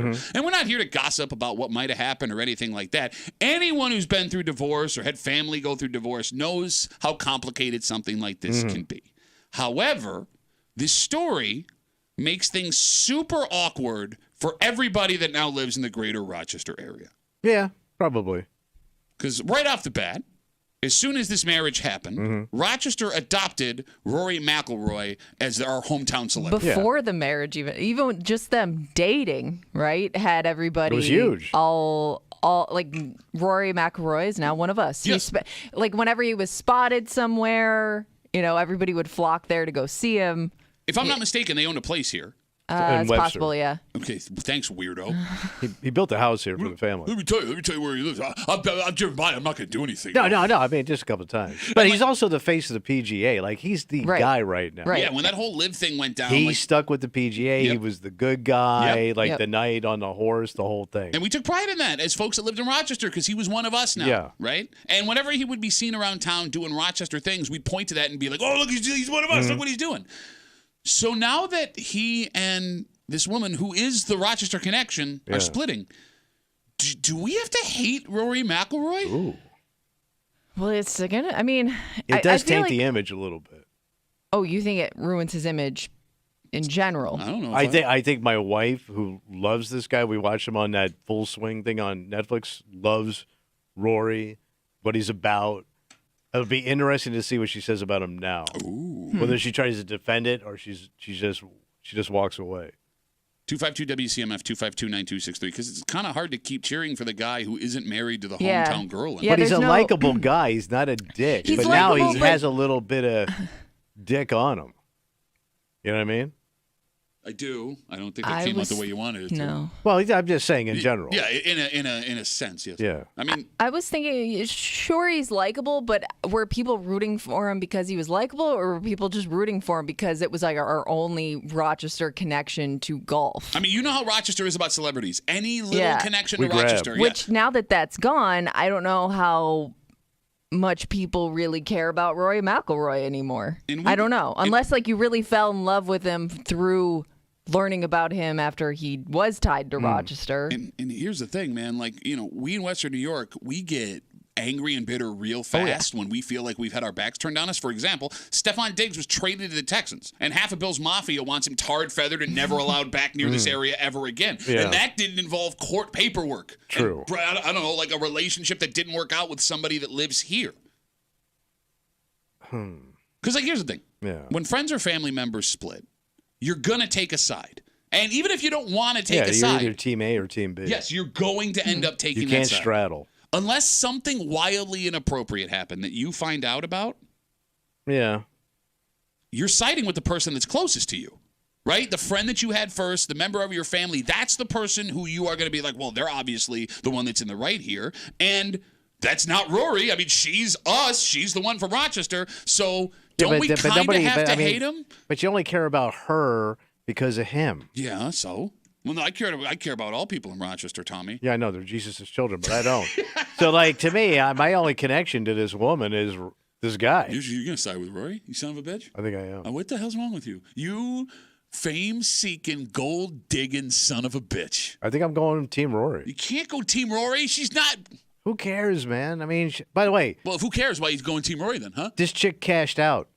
Like she's rich. She's gonna be rich forever. So what, man? So Look. it's not like he left her at Planned Parenthood and threw her $50 and said, "See you, lady." No, I understand what you're saying. Yeah. Right? But we're not talking about money here. We're talking about emotions. We're talking about how you could have been one of us. You could have been one of us. Okay, so let's say now you're a golf fan, but this pisses you off, and then he goes and wins the Masters I think that would make me even angrier. And here's the thing. I don't even dislike with Rory his McIlroy. new chick. And She's chesty. She's Southern chesty. Shut up. You were, they bouncing at the Masters, Southern baby. Chick? Yeah, is that what happened? No, because here's the thing. The story was even super romantic. If you guys don't know the story, she was working for the PGA, right. and she went and picked him up, and that's how they met. Yeah, and they hit it up. She got him to. He's running late, and she was the person who orchestrated him getting to his tee time on time. I guess picking up sounded bad. Yeah. She physically picked him up in a car, and they met that way, and it was it was magic. It was super cute, and you almost you loved Rory for it too because she wasn't some celebrity. And he had been engaged previously to a professional tennis player. So it was But kind of you know what people are going to say now? What? And I didn't know this. Well, that should have been a flag. Well, okay, so that's a flag right there. I see what you're saying. Because if he left her for her, and now he's leaving her, who's next? Well, I think he was broken up before. Well, Andrew, at that point. Andrew writes us, same dude who broke off engagement to Wozniacki via text. So, already got some negative blood. Bad blood, buddy. No, you know what that is? What's that? That's a flag. I mean, if we do one thing here in Rochester, we got to stick together. It's like the same thing we do. We're allowed to laugh about this community and make fun of it. Anybody from the outside that does it, what the hell's wrong with you? You think you're better than me? How dare you come into our community, marry one of our women, and then decide you don't want to be a part of it anymore? I'm out! It also really feels like the rug's been pulled out from underneath you just based on the whole Oak Hill PGA hype last year. Oh, yeah. Because he was our guy. Yeah. Everybody was pulling for him. Yeah. I mean, people were chanting his name. Everybody wanted him to win. It was all a lie. He kind of was he kind of represented Rochester and Oak Hill in a way because he spent so much time here and he's played the course, and he just really tied himself to Rochester in that moment. I don't like it. And then literally almost exactly a year later, we find this out. Roy lied right to your face. He lied right to your face. It's all a scam, man. What are you? I'm just like saying. What is he, I Oliver? thought he was. With his little bowl of porridge? I told you I can't do an Irish accent because You're Irish. I heard so many Irish accents. It's just normal to me. Please, sir, can I have some more? You're doing what I'm doing. That's the way all of us sounded. No, I know. He's do English. Irish. Do Irish. He's Irish. Oh, you think you're so That's fancy, Scottish. Rory? You're doing Scottish. You think you got a fancy house up there in Webster? You're better than me. I'm over here in I don't know in Wegmans making sandwiches. Now you're doing John Lennon's angry grandfather. I don't know where we are right now. I was the one that said let it be. 252 WCMF. Rory McIlroy, golfer. By the way, I'm getting tweets. I know. I see it. Here's how angry people are. Yeah. I have now multiple tweets. Derek, one of them. Report says he filed for divorce. Well, yeah, that's the way you read it. That's He filed what it for, says in the story. He filed for divorce from his wife, Rochester native Erica Stahl. They have a child together. They were married 7 years. And look, we adopted him as one of us. We love celebrity. But man, you turn our back on this community and one of our ladies? How dare you? Right. How dare you? So think there's you're all another- short and handsome and swinging a golf club? So you may see his new action. PGA Championships next week. Well, I would hope that he's not going to I would public. Even think if he's maybe seeing a somebody, pump and brakes. you're going to give it a little time. Bro, if I like golf, how you think everybody operates on the same level. Here's why you... I know how you Irish are. Is that true? Yeah, Irish eyes, they all over. Irish eyes know how to keep it behind the scenes, brah. I would say Rory At seems least like a until guy your kids are 18.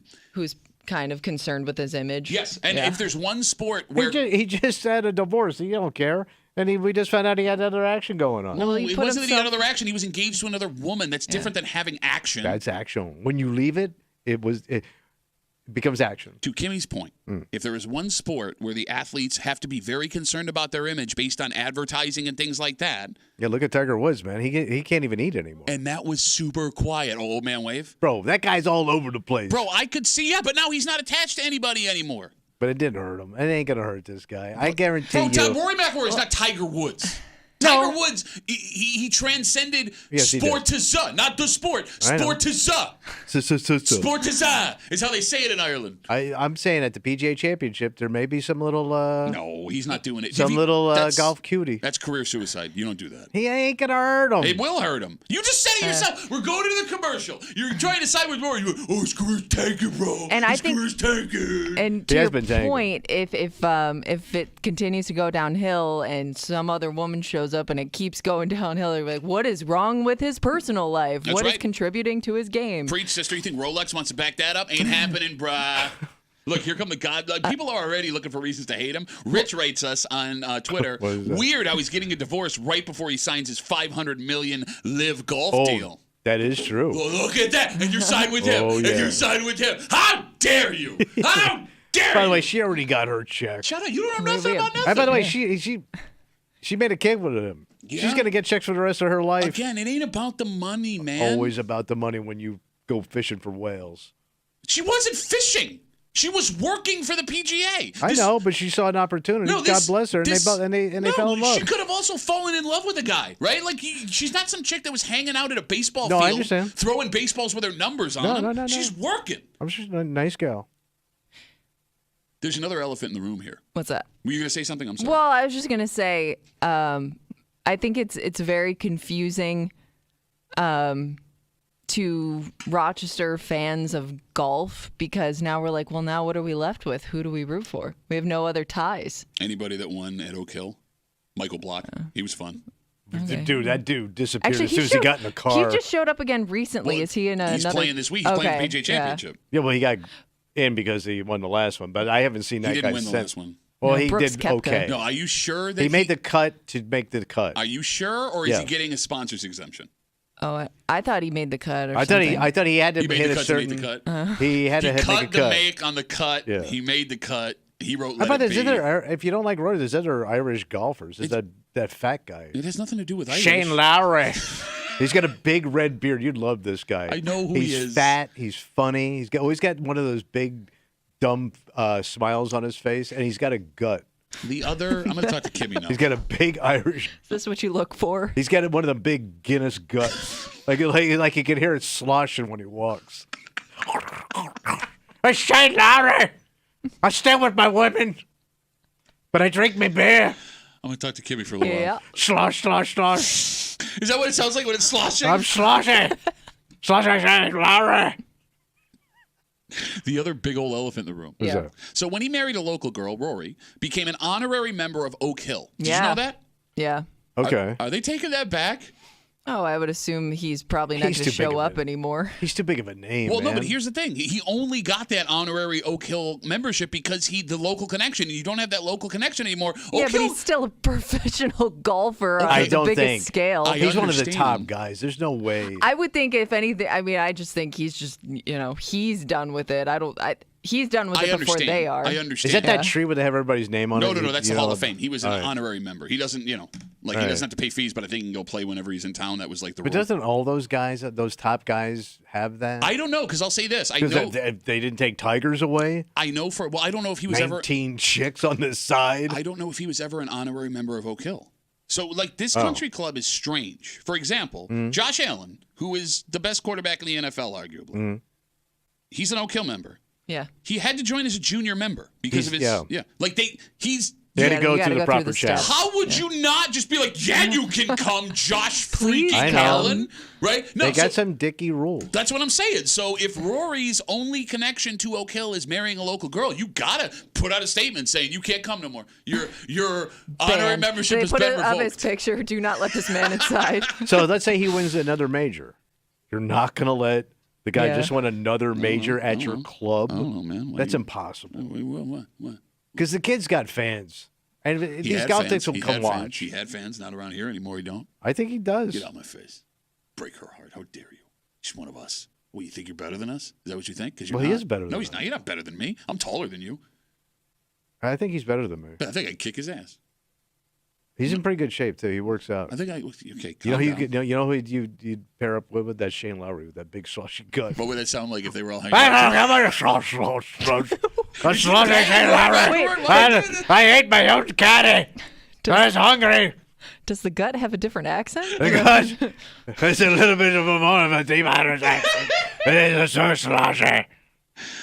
So the good thing for Rory, if Rochester is turning our backs on him, he may never have to publicly face any ill feelings, if there are any, from people in Rochester, New York, because there aren't any pro events right now scheduled at Oak Hill for the next few years, right? Right. Okay. Mm-hmm. And when they do happen, they're usually like a decade apart minimum. Yeah, so you got. And there was even a question last year with the championship in town, would the PGA ever come back to Oak Hill, period, because of the size of the town versus where they're going with the live and all that stuff. Yeah. Which means... even if they do come back to town 10 years from now, this will probably have all blown over. Oh, nobody's going to care. Except, I don't know. How old will he be at that point?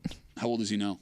Because I can do math. I bet you he's got to be 35, 40. I always thought he was younger. You think he's older? He's been around for a while. Yeah, but golfers show up at like 19. He's got 4 He's 35. 35. Oh, so I had it. So he'll be 45. But yeah, he'll be fat then. Rory, a slushing on Rory. I don't know. I just heard in here he works out from a weird tiny man. Bro, the kid works out like a madman. I drove by his house in Webster, watched him work out, and he couldn't do anything. He's got a good build on. You guys want to see the video that I took of him working out in his house in Webster? He didn't know I was there. It's no big deal though. He's got a good body for a golfer. Okay. You can't say that without being weird. No, you said it. He's firm. He's a firm Irishman. He looks skinny to me. Yeah. No, you look skinny to me.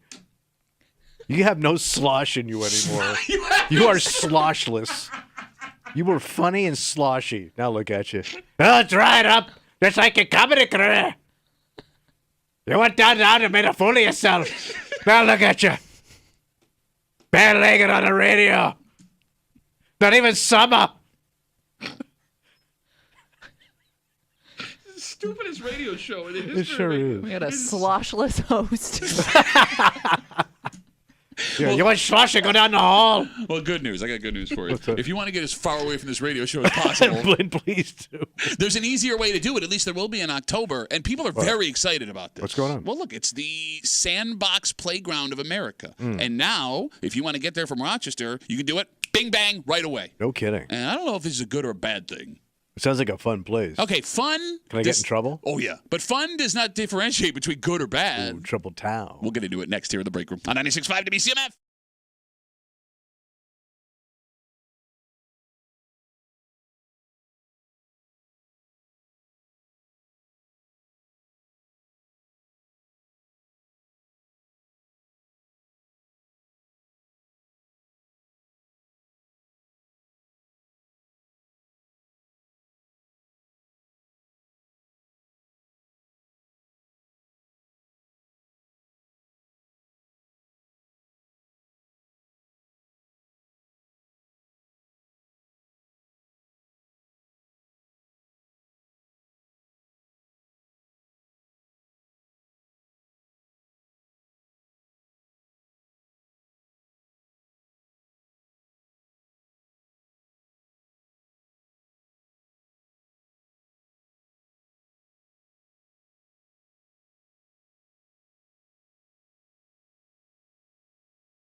Ooh, now it's so easy to get out into the sandbox and have some fun.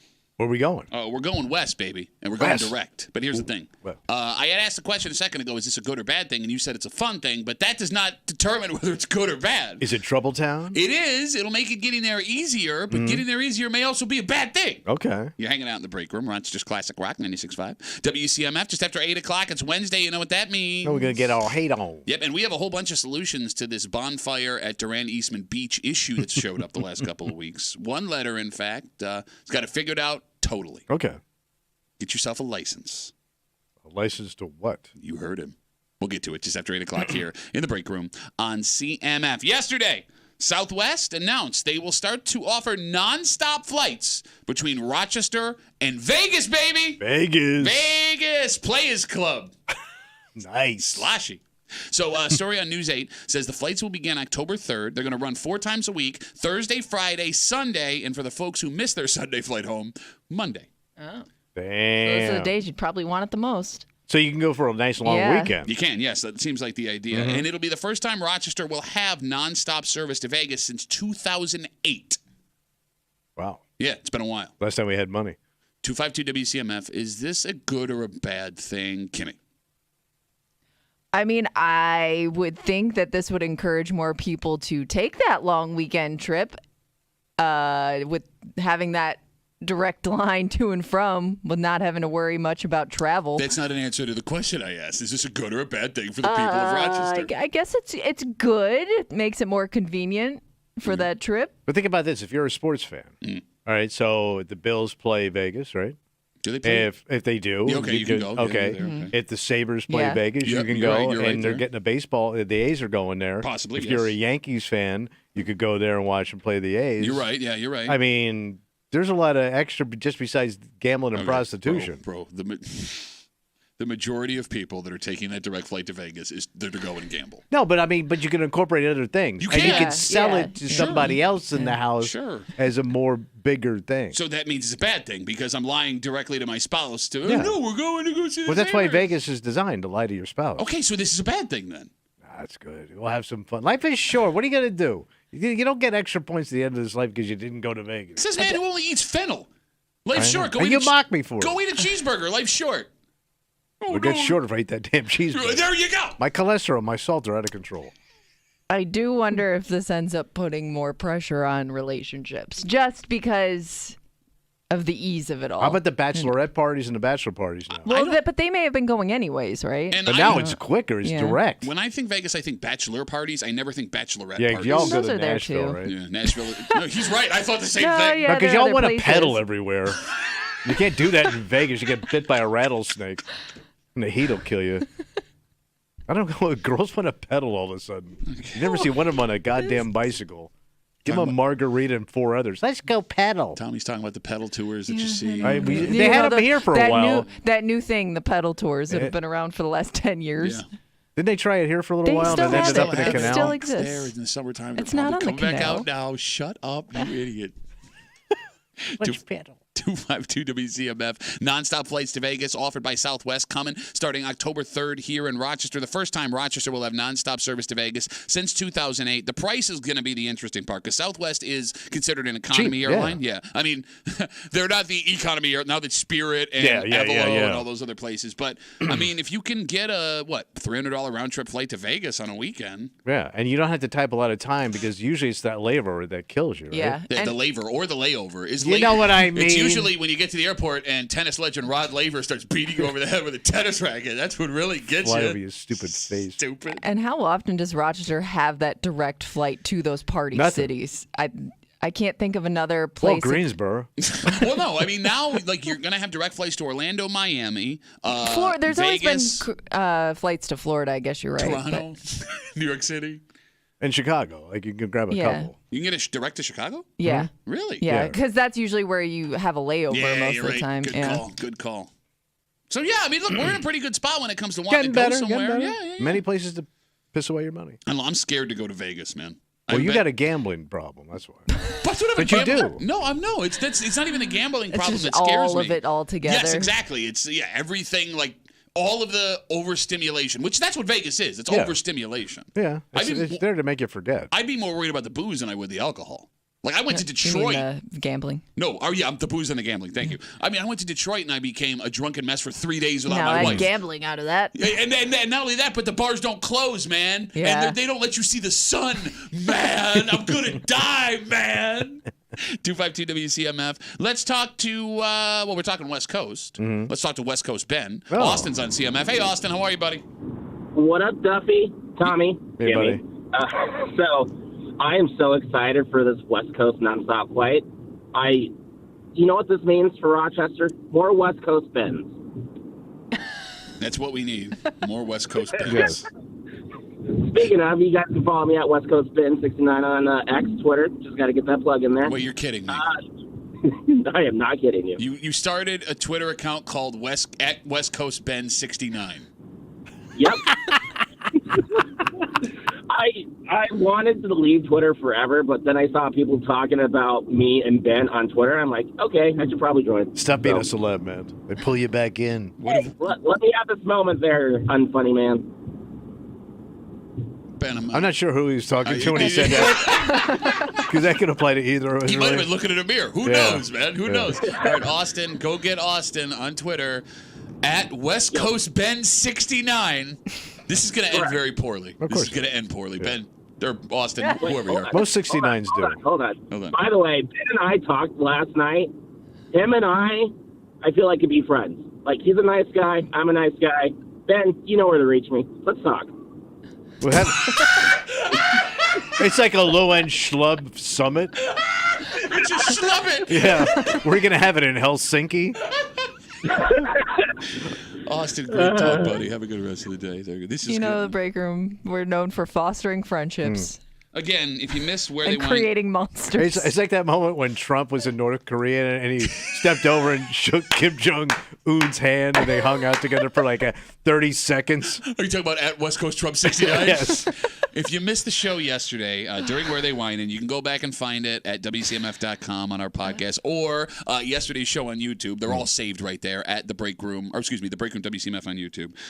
We realized that Ben and Austin. But Austin? But who? Osben was one of our listeners suggested. They're the same guy. They're both pudgy guys. They got beards, and they both deliver car parts for a living, and their voices sound exactly the same. So we put them on together at the end of Where They Whinin' for them to make their picks. And then we tried to broker a peace between the two. But from what I understand, the first discussion was not the most comfortable. Oh. Like it may have gotten tense. Oh. So Ben... Or sorry, West Coast Ben in Austin is now trying to broker West peace. Coast Ben is Austin. Yeah, I'm sorry. Now I'm confused. West Coast Ben and Ben. May have to get the State Department involved. Some shuttle diplomacy back and forth. Call Anthony Blinken up. This is the stupidest thing ever.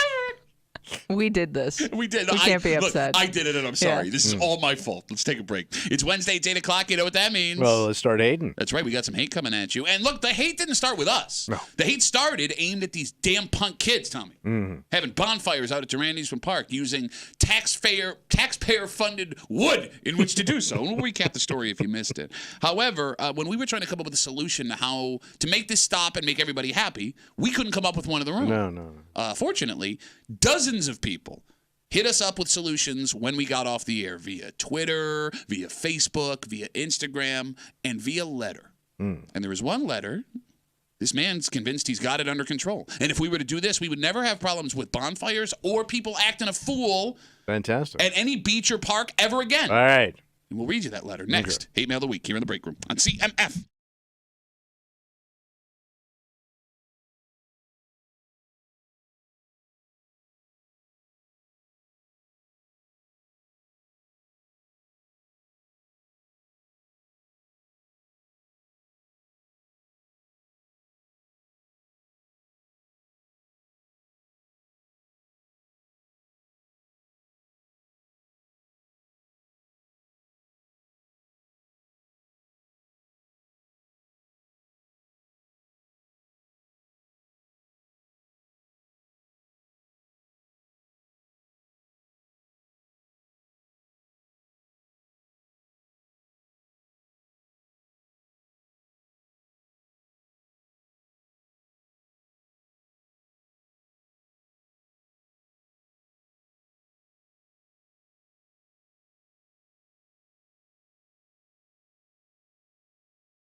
Folks that live near this park still furious about how people are treating it. Well, they're jackassing around up there. Tommy, they want the city, the county, someone to do something about it. Mm-hmm. The good news, Yeah. Break Room listeners have a bunch of idea on how to make this better. Fantastic. The bad news, all of these ideas are horrible. It's Wednesday, it's 8 o'clock. It's time for Hate Mail of the Week. You're hanging out in the Break Room, Rochester's Classic Rock 96.5, WCMF. In the last 2.5 weeks, have seen some issues down at Duran Eastman Park, specifically the beach. Mm-hmm. Overnight bonfires on weekends have left massive piles of trash behind. And the big issue that kicked this whole thing off with 10NBC, someone used a picnic table as kindling for the bonfire. Seems to be where the line was drawn Yep. in terms of too people much. being upset. Or as 10NBC put it, payer-funded picnic table used as bonfire kindling. The folks that live down in that area, they walk the beach every morning, are furious. They want the city and the county to do something. But the fact that it keeps happening means that some folks have to come up with their own ideas on how to stop it. In fact, we got a lot of folks who had ideas they shared with us. Like a brainstorm. You got it. And we'll get to a bunch of them in a little while. Right. But a letter has what this man believes is the rock-solid way to keep these punk-ass kids from ruining our sand. Okay. Actual physical letters sent through the mail telling us we suck, solving problems down at the beach. Sit back and enjoy today's Hate Mail of the Week. There's an easy way to stop these vandals from running the beaches at Duran Eastman Park. From now on, have Monroe co-issue park licenses. If you want to go and spend time in any county park, you need a license to do so. If you don't have the license, well, then you can be removed and punished from a fine or some sort of community service. There's a lot of things you need a license for. You're not allowed to go fishing without a license. That involves the water like the beach does. The parks are paid for with my tax dollars, just like the roads. And to use those roads, you need a driver's license. A fee of $5 or $10 per license per year would also raise the money needed to pay for security or police officers to patrol the beach and all the other parks all night long to ensure no kids keep destroying what they're trying to keep nice. It's really a simple concept. It's easy to implement, and it's one that you cannot argue wouldn't be fair and effective. Could have used a little more passion for Moose there on the read. But that's beside the point. That's beside. Thank you, Moose, for So doing a that. license. He's going with the disappointed route. Sure, I okay, think, gotcha. yeah. Yeah. So a license is going to stop me from having fun as a teenage kid. Park license, Tommy. Yeah. What do you now think? I have something else to light. Okay, well, here's the thing, man. Here's the thing. It's not that you would be able to get the license wouldn't stop you from having fun. If you didn't have your license, you can now be legally removed from the park. That's how you But do can't it. they legally remove you now because you can't be on the beach? I thought there's a beach curfew already. I don't know what That's the a good rules question. are there. I have no thought idea. Duran Eastman had a curfew. I have no idea. Like most parks are closed at a certain hour. Yeah, no, I understand. But Like I mean, you can't go to Mendon Ponds Park in the middle of the night. what about Mendon Ponds, though? I understand that both, Mendon. both parks. I understand Mendon Ponds Park Shut closes at a up. certain age. Your mouth don't always work. When Rod Laver shows up and locks up the gate, right? Is that what it is? It was tennis racket, you idiot. I know, because I've been to Charlotte Beach at like 2, 3 in the morning, and nobody's chased us out Well, of there. but No, but maybe I don't they think just you're allowed enforce there. it. They already have an enforceable law there saying you can't be here at 3 o'clock in the morning. Okay, but So Brian. a license ain't going to help. No, but Brian also says, and he's right, like if you use the licenses, you raise that money, you can now pay for someone to be there to enforce Well, those how many rules. licenses? How many people are buying a license? Okay. I'll go find another beach. It's not like the greatest beach in the world. So here's the thing. Half the time it's closed for pollution anyway. You love to bring that up. I don't have to bring Can't it up. even It's going to be in the swim. news in about a week. Beach, man. Beaches here suck. I'm from Florida. No, look, here's the thing. It's not like Brian was being a dick here in this letter. No. He just has a really bad idea. Because I'm with you. How do you enforce that? Because let's say July, Saturday, any random Saturday, Duran Eastman or Charlotte It's Beach. packed You're going to pay someone to walk around and check people's park licenses? all day. And there goes that extra money you made, by the way, from charging Right. $10 a person. There's thousands of people up there on a weekend. On top of that, let's say you do the license thing for going to the parks and you enforce it. No one's going to go to the parks anymore. Right. Like, what's the point of having them or paying for them if you're actively keeping people out of the parks? Like, my family and I will hit Duran Eastman or Charlotte once a summer. If I need a license to do that, I'm just not going. But you can thank, because this is such an overreaction to a table being set on fire. One table. And this is, but they made it a breaking lead story on the news. Well, they did a follow-up, too. And they sent an investigative reporter to talk to a guy that walks his little dog. If this happened on the canal, you'd be losing your mind. Well, it wouldn't happen. There you go. Where's my canal license? You need a canal path You license. can't pull that kind of crap on the canal. Taxpayer-funded gazebo up in flames. Like, here's the thing. Like, going down this road again with Brian's license idea, right? Think about how that would affect businesses in the area down by the beach. Abbott's would take a beating. Oh, yeah. What about all those diners and bars in the Seabreeze area? Diamond. Yeah. That's what, right? Like, I mean, they would have a bigger issue with it. So, license, bad idea? And every kid has pulled this move where he just wanted to sneak off with his girl and have some fun. We did talk about that, but there is a difference between having fun with Yeah, your girl and a setting a massive picnic party. table on fire. But, bro, you get creative and you want to make a fire. You're You're gonna tell me back in the day if you were with some chick and she wanted a bonfire, you saw that table over there, you light that. No, I'm not saying I wouldn't, but we should also judge how to handle situations on what 18-year-old me thought was a good idea. But we all were tempted.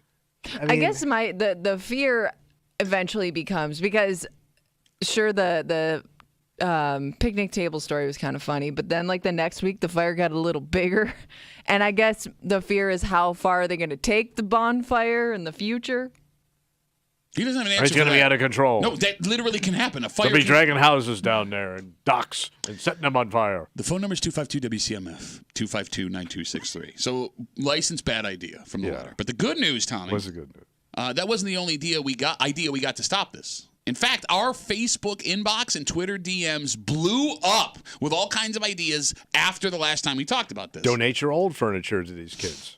We got so many. I would like to run down a few ideas for you. All right. You ready? Ryan wrote us and suggested put up a police car blockade across the parking lot every night. A blockade? A blockade to keep people out That's of the parking cheap, lot. yeah. It's an interesting use of All right, resources. yeah. Maggie wrote us. By the way, Maggie is the most I live in Irondequoit name of all time. If I find a Maggie in Rochester, 99% of the time she grew up in Irondequoit. She writes, all you have to do is install a fence with a door right where the sand starts on the beach. Lock it at sundown and the problem is That'll solved. look really nice for the beach. A gigantic wall with a door. Like, how pissed would the people that walk the beach Yeah, be if that's they can't see the you're beach? locking out everybody then. Not to mention, think about how expensive it would be to build a giant fence along the sand. And then I'm just going to bring a goddamn ladder to the beach and go over your wall. I would think Build kids, that fence. Yeah. Build that fence. kids would find a way to get around it.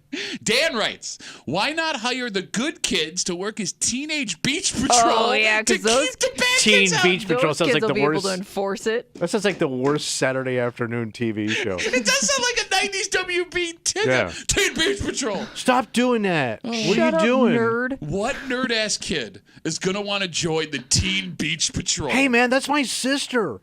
By the way, also, why, if I'm having a bonfire on the beach as a teenager, am I going to listen to some nerd-ass kid from the Teenage Beach Patrol? cut it out. What are you doing? The uncool patrol. For God's sakes, man. Yeah, that kid would need security. Yes, you would need to hire adult beach patrol to protect teenage Yes. beach patrol. And what are you going to do? Have, like, uniforms? Do you pay the kids? Yeah, they're not going to rip them off you and set them on fire. And I also love this idea from Dan. Why not hire the good kids? Good kids only. Yeah. Apply Yeah. for Teen Also, Beach Patrol. the second that kid shifts over, he's joining in on the bonfire. 100%. Or you're sneaking your buddies into the other side of the beach because you're Teen Beach Patrol. Absolute power corrupts absolutely, even in the Teen Beach Patrol.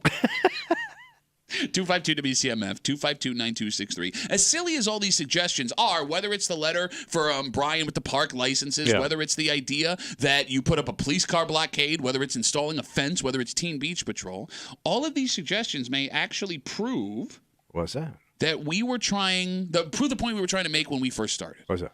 It would be so hard or so expensive or so problematic to enforce any idea that cleaning up after the bonfire every couple weeks might be the easiest way to handle it. Yeah. The problem is what Kimmy discussed. What's that? If you do let this continue to go unchecked, somebody's going to get hurt. And that's what I care about. I don't care about the beach. I care about somebody getting hurt. Bro, we all did this stuff. Nobody got hurt.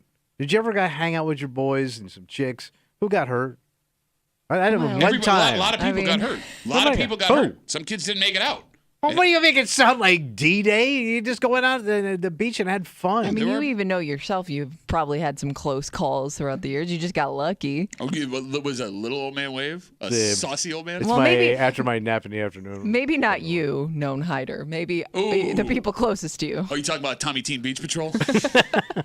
No, man, look, I mean, to sit here and say we were all fine, it's not true. Okay, but you can't protect everything and everybody. I understand, but protecting kids from giant bonfires might be a good idea. And look, you're right. We did this when we were kids, but you shouldn't use your teenage logic as a man in his 60s to be like, here's why we should do this. Like, it's your responsibility as an adult to protect kids from hurting themselves. It is, but it's also let them figure things out for themselves a little bit. Okay. Right? Fair. Having fun, how to handle the opposite sex, how to manage a good fire. What? Yes. I mean, you got to learn how to do things. No.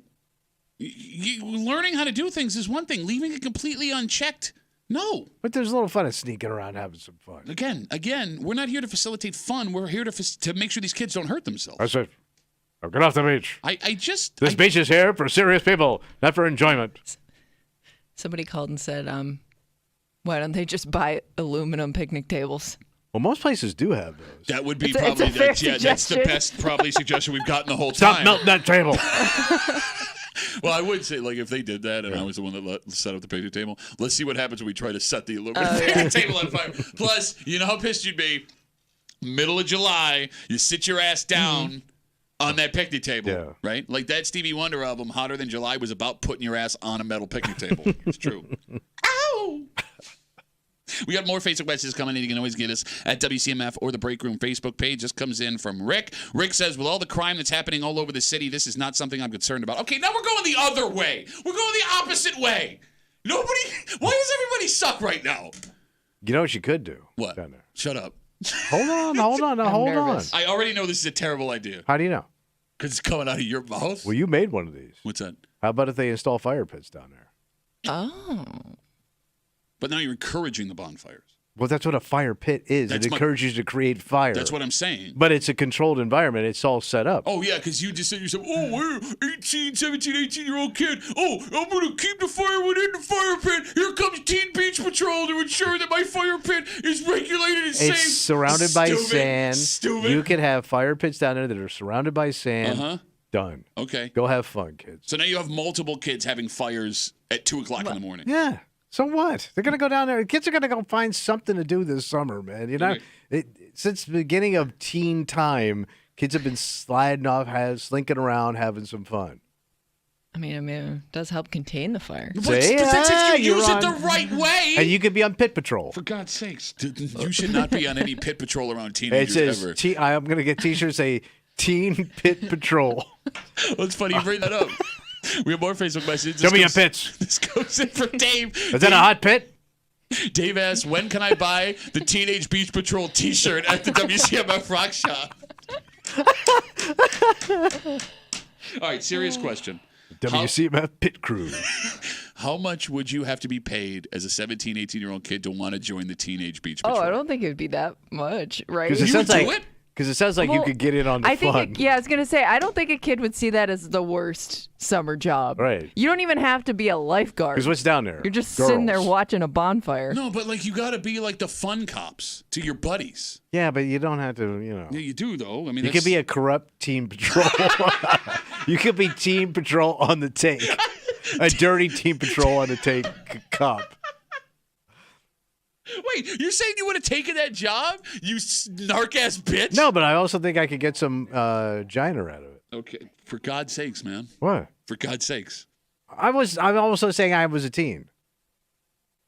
When you have to follow up statements with that, you know. Well, you make statements. I make statements and you make noises. Yeah, because we're talking about teenage kids. Well, I'm just saying if I was a teenage boy and part of Teen Beach Pit Patrol. Which you might be able to get the job right now, because I heard from a distance. Well, what? Your comedy sucks. All right, let's take a break. All right. Breaking news. Uh-oh. Well, we last time we found out one official Buffalo Bills game that is scheduled for this coming season. And tonight, the rest of that schedule is going to be released. We just got the European games. The Bills are not going anywhere overseas or out of country to play this year. Good. Thank goodness. But we will all wait with bated breath at 8 o'clock tonight when the schedule release show hits the airwaves. It's on TV, right? It's on 2 networks Yeah. at the same time. They really make you wait for it. But here's the thing. We're used to a certain kind of schedule the last couple of years as Bills fans. Schedule. We're hoping that's different this year, right? I would assume it's gonna be. Oh, you think so? Yeah. Greg, what you're looking for? No, you think it's actually gonna be different. I do. We'll get into it next here in the break room on 96.5 WCMF.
The Bills don't start their season for another 5 months. But all the talk this week and today on social media What's that? will be about when, who, and where the Bills will be playing come September.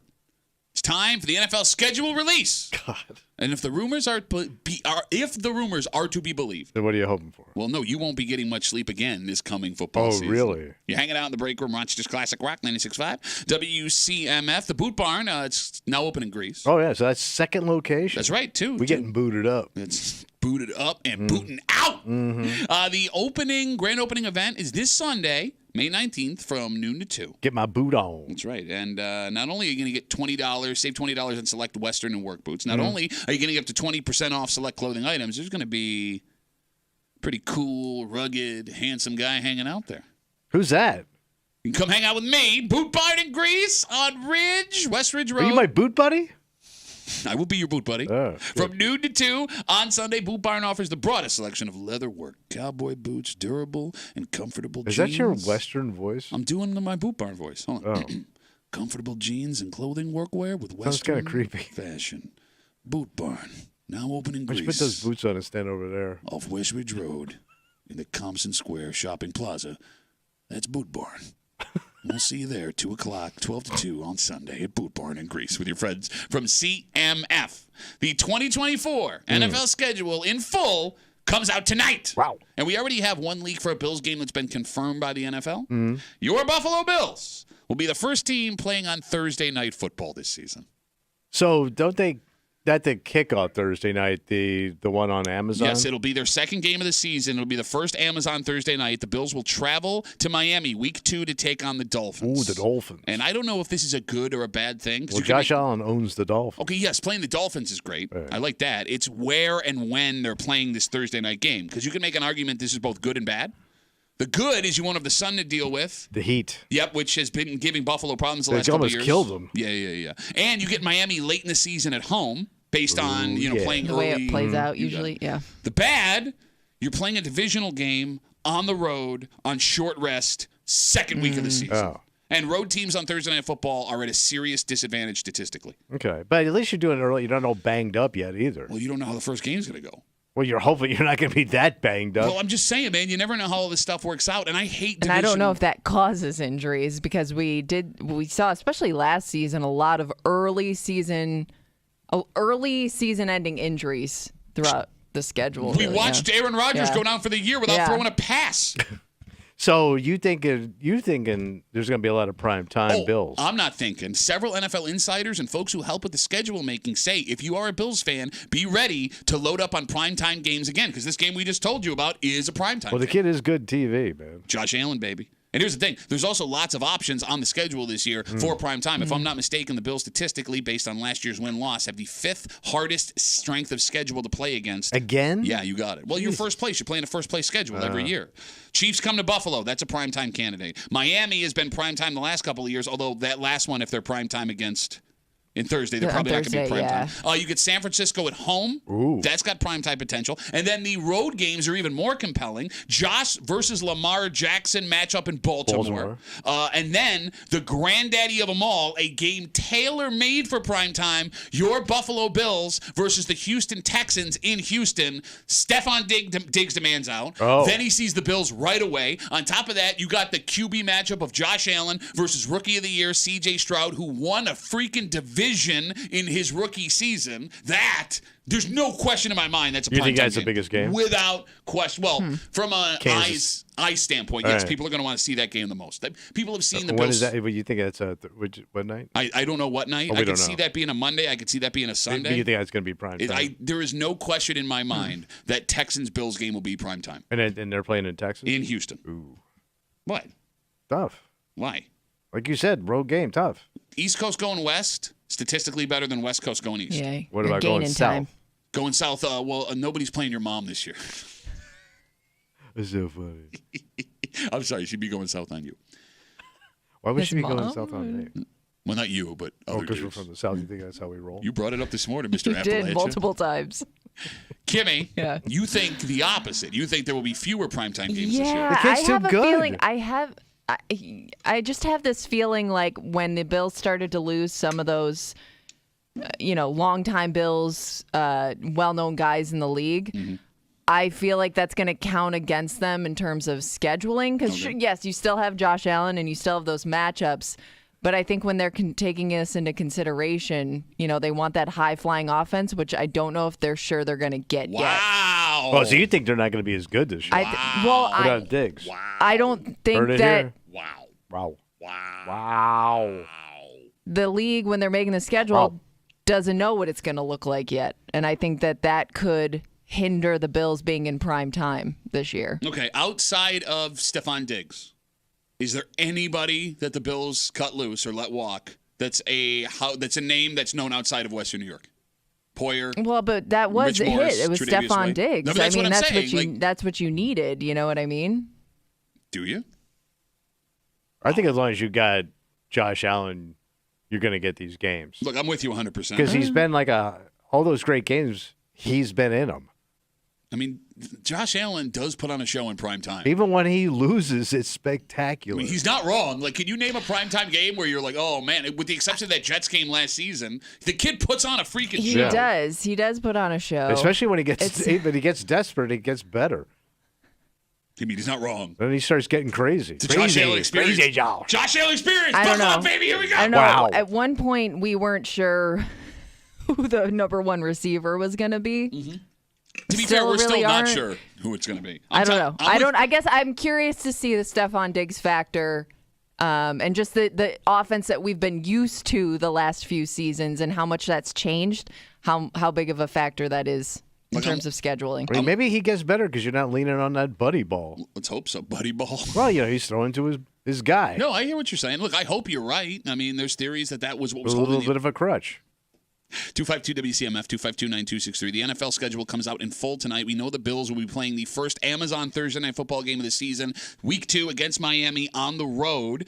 So I'm with Tommy. I think that Josh Allen propels him into prime time 4, 5, 6 times this season. Are Bills fans still all in on prime time? Because for years during the drought, we wished for something we thought we wanted. Mm-hmm. We got really upset when we get that one Thursday night game every year against the Jets. And maybe we wish too hard. Because I would murder somebody for every game to be Sunday at 1 o'clock the way it used to be. Yeah, I would murder somebody.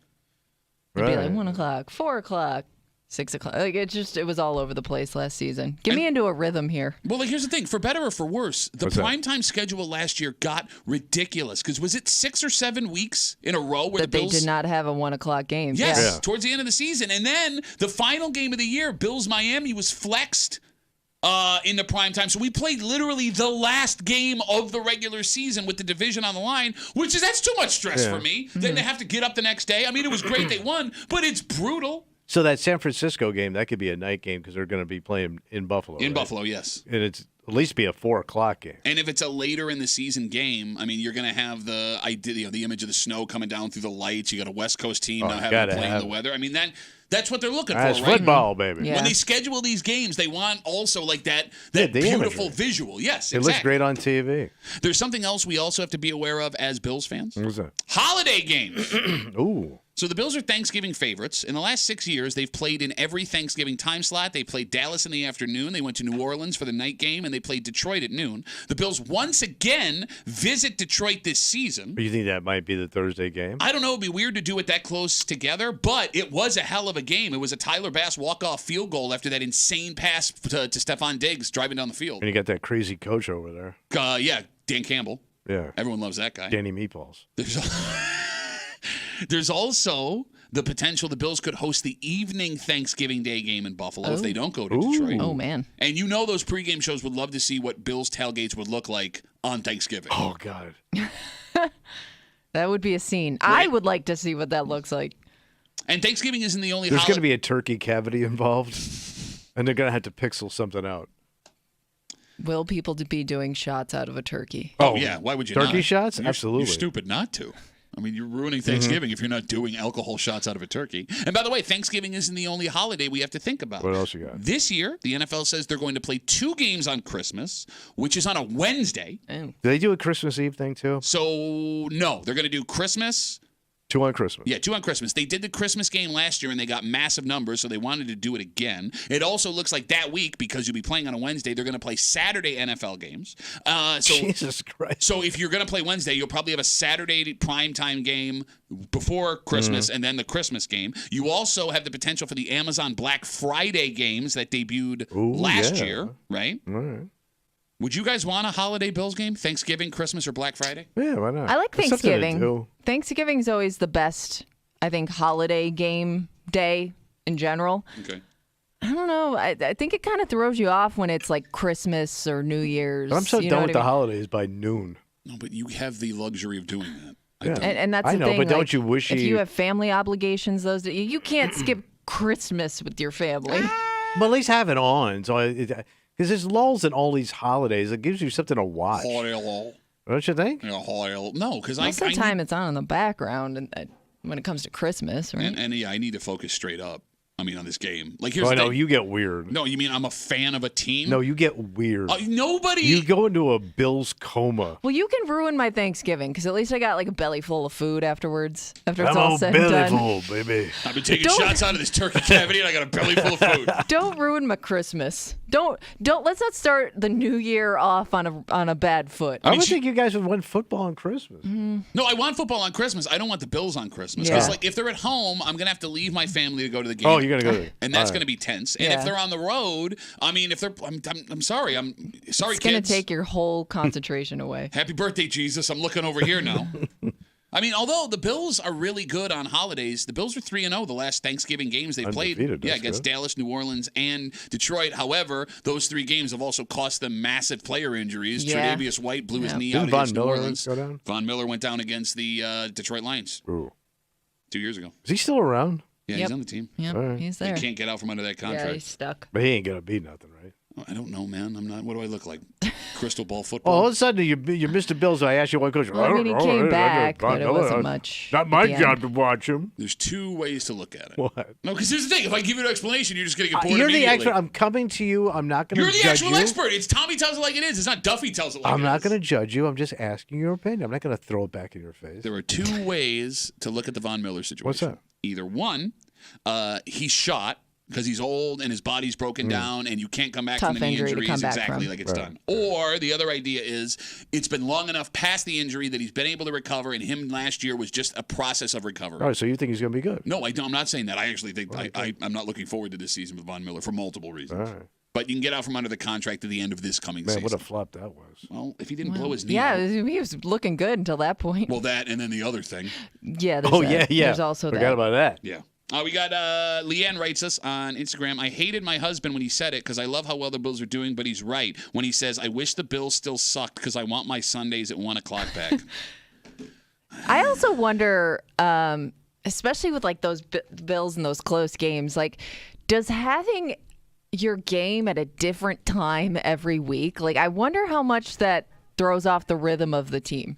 And maybe that's just a stupid theory because they're all professional athletes, so maybe it doesn't matter at all. But I just think like all those injuries that occurred, they were on those weird games where like, you know, they had to go to London to play on a weird amount of sleep and they were probably playing on like an off time. I just wonder how much that throws things off. Look, I tell you, I mean, you know, when I went to England, I kept waking up in the middle of the night, sleepwalking and peeing in the corner of the room. And I was just standing in England. But how do other sports do it? What do you mean? Like hockey, they travel constantly. Yeah. Yeah. And they Play a lot of NBA the games, same yeah. way. Yeah. Soccer goes all over the place. Why is it the NFL has a hard time adjusting Seems to like it's a times? very delicate balance. It is. But this is the only sport that really deals with this harshly. Well, no, but hockey plays, it's all hockey, the NBA, and Major League Baseball play most of their games at the same time. Hockey games are 7, 8 o'clock. Basketball games are 7, 8 o'clock. The NFL plays 1 o'clock. But the travel, though, 4:25. but it's still all that travel. I mean, you're not traveling to England, right? Like, I mean, think about the difference in what an NFL player could do. He could play any one of 5 days of the week, right? And a hockey game is not a basketball game. It wears and tears over a season, but it's a car wreck every Sunday or Thursday or Saturday or Monday that these guys are playing in. I mean, I remember an interview we did with Fred Jackson, former Bills running back, years ago. Yeah. And you were in the room for this, where he said his body doesn't feel normal until like 12 days after a game. He said in 12 the days? Like that bye week. Yes, probably, he said yeah. in the season, the only time he gets back to like somewhat normal body-wise is Thursday in a bye week. So he's always in pain. Yeah. Or his body's just worn down. Because Which means you're hurting. We were asking him a question. He said he went to a birthday party for his son, like one of his son's friends, and they were playing like touch football, and he wouldn't go out and play because his body was all banged up in the middle of the season, which would be disappointing if I'm the dad that threw that party. Yeah, kind of, because you kind of invited you for a reason. Yeah, man. like, Can you get up? Just fake it. Seemed like a nice guy. Just throw me the ball, right? Just do the Heisman thing, and then you can go sit back down again. All right, so tonight. You have exciting. Here comes the schedule. I'm going to watch the show. And here's the thing. Right at 8 o'clock, the Bills are going to put out the whole schedule via some like social media video, so you'll have it. But I'm still going to watch the schedule release. You're going to watch the whole damn show? I might have both of them on at the same time. You may not have to, because sometimes it gets leaked way ahead of time. No, but he's going to watch anyway. Yeah. Because they're going to talk about all the matchups. It's like somebody reading you the TV guide. They're going to talk about the matchups.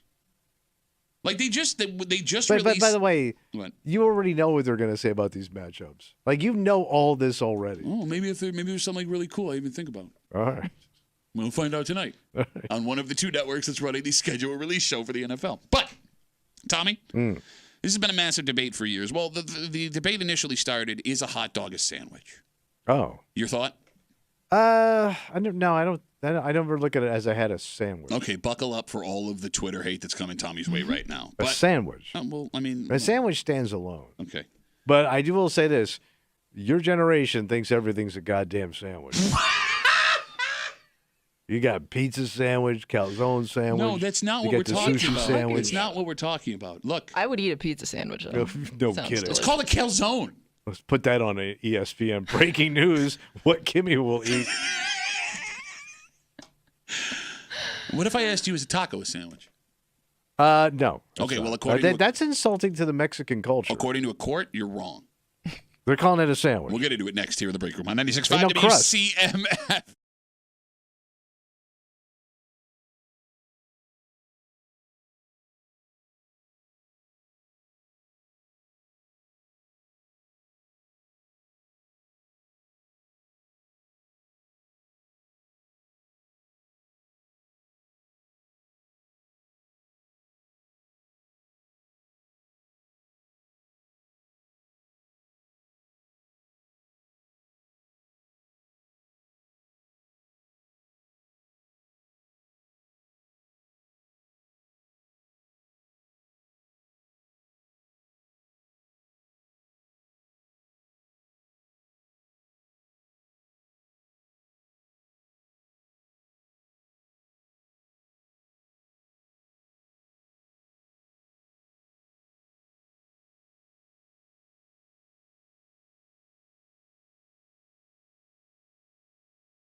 Ooh, people are not going to like this. What happened? Well, look, man, if a U.S. court says it's so, then legally it is so.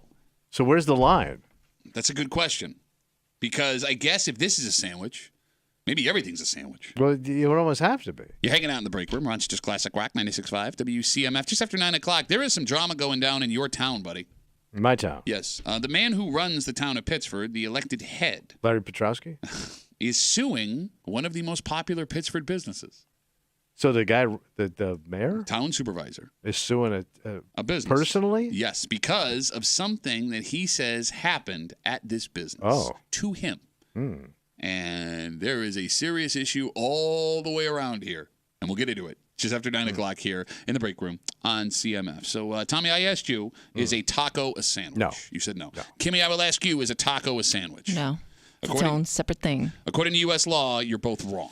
But it's not even two pieces of bread. Like bread or it's corn. It's not even wheat. If I get a Philly steak and they cut it down the middle of a loaf of bread, that's not two pieces of bread. Bread. But it's not two pieces of bread. It's one thing. It's like a bread taco. I mean, what does Mexico identify as a sandwich? Because it's a Mexican food. Okay. They don't call it a sandwich. Look, I have proof that it's a sandwich. And here's what's how. your proof? A man named You Martin. eat it at lunch? A man named Martin Quintana was looking to open up a taco place at a strip mall in Fort Wayne, Indiana. But there was some red tape. According to laws of the town and what type of restaurants were there, it said you can open up a place that sells made-to-order or Subway-style sandwiches. And they said, you make tacos, that's not you. Right. So Martin sued, claiming tacos and burritos are sandwiches. Case made its way through the legal system, and a Superior Court judge ruled Monday that, yes, a taco is a sandwich. The judge ruled that tacos and burritos are basically, and I quote, Mexican-style sandwiches. So, based on the rule of law in the United States of America... But that's just something they made up. What are you talking about? So is a taco and a burrito. They just made those up. No, but they're saying like, oh, it's a Mexican sandwich. Unless you have a Mexican standing there verifying that... You mean like Martin Quintana? I don't know if he's Mexican. Oh, really? Okay, if I asked you Quintana... I just met a man named Quintana. I don't know.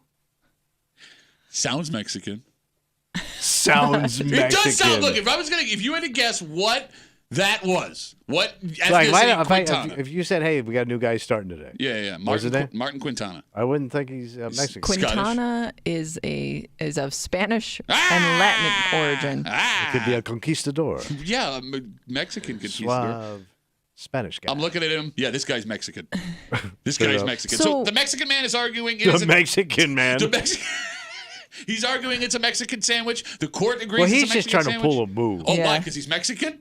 No, because he wants to sell his tacos. Because he's Mexican? I bet you he never called taco sandwiches until he had to go debate it in court. Because if I told you, hey, hold on. Okay. So when you look at a menu, right? Yeah. It'll say sandwiches over here, right? Yeah. This is they separate burgers and sandwiches.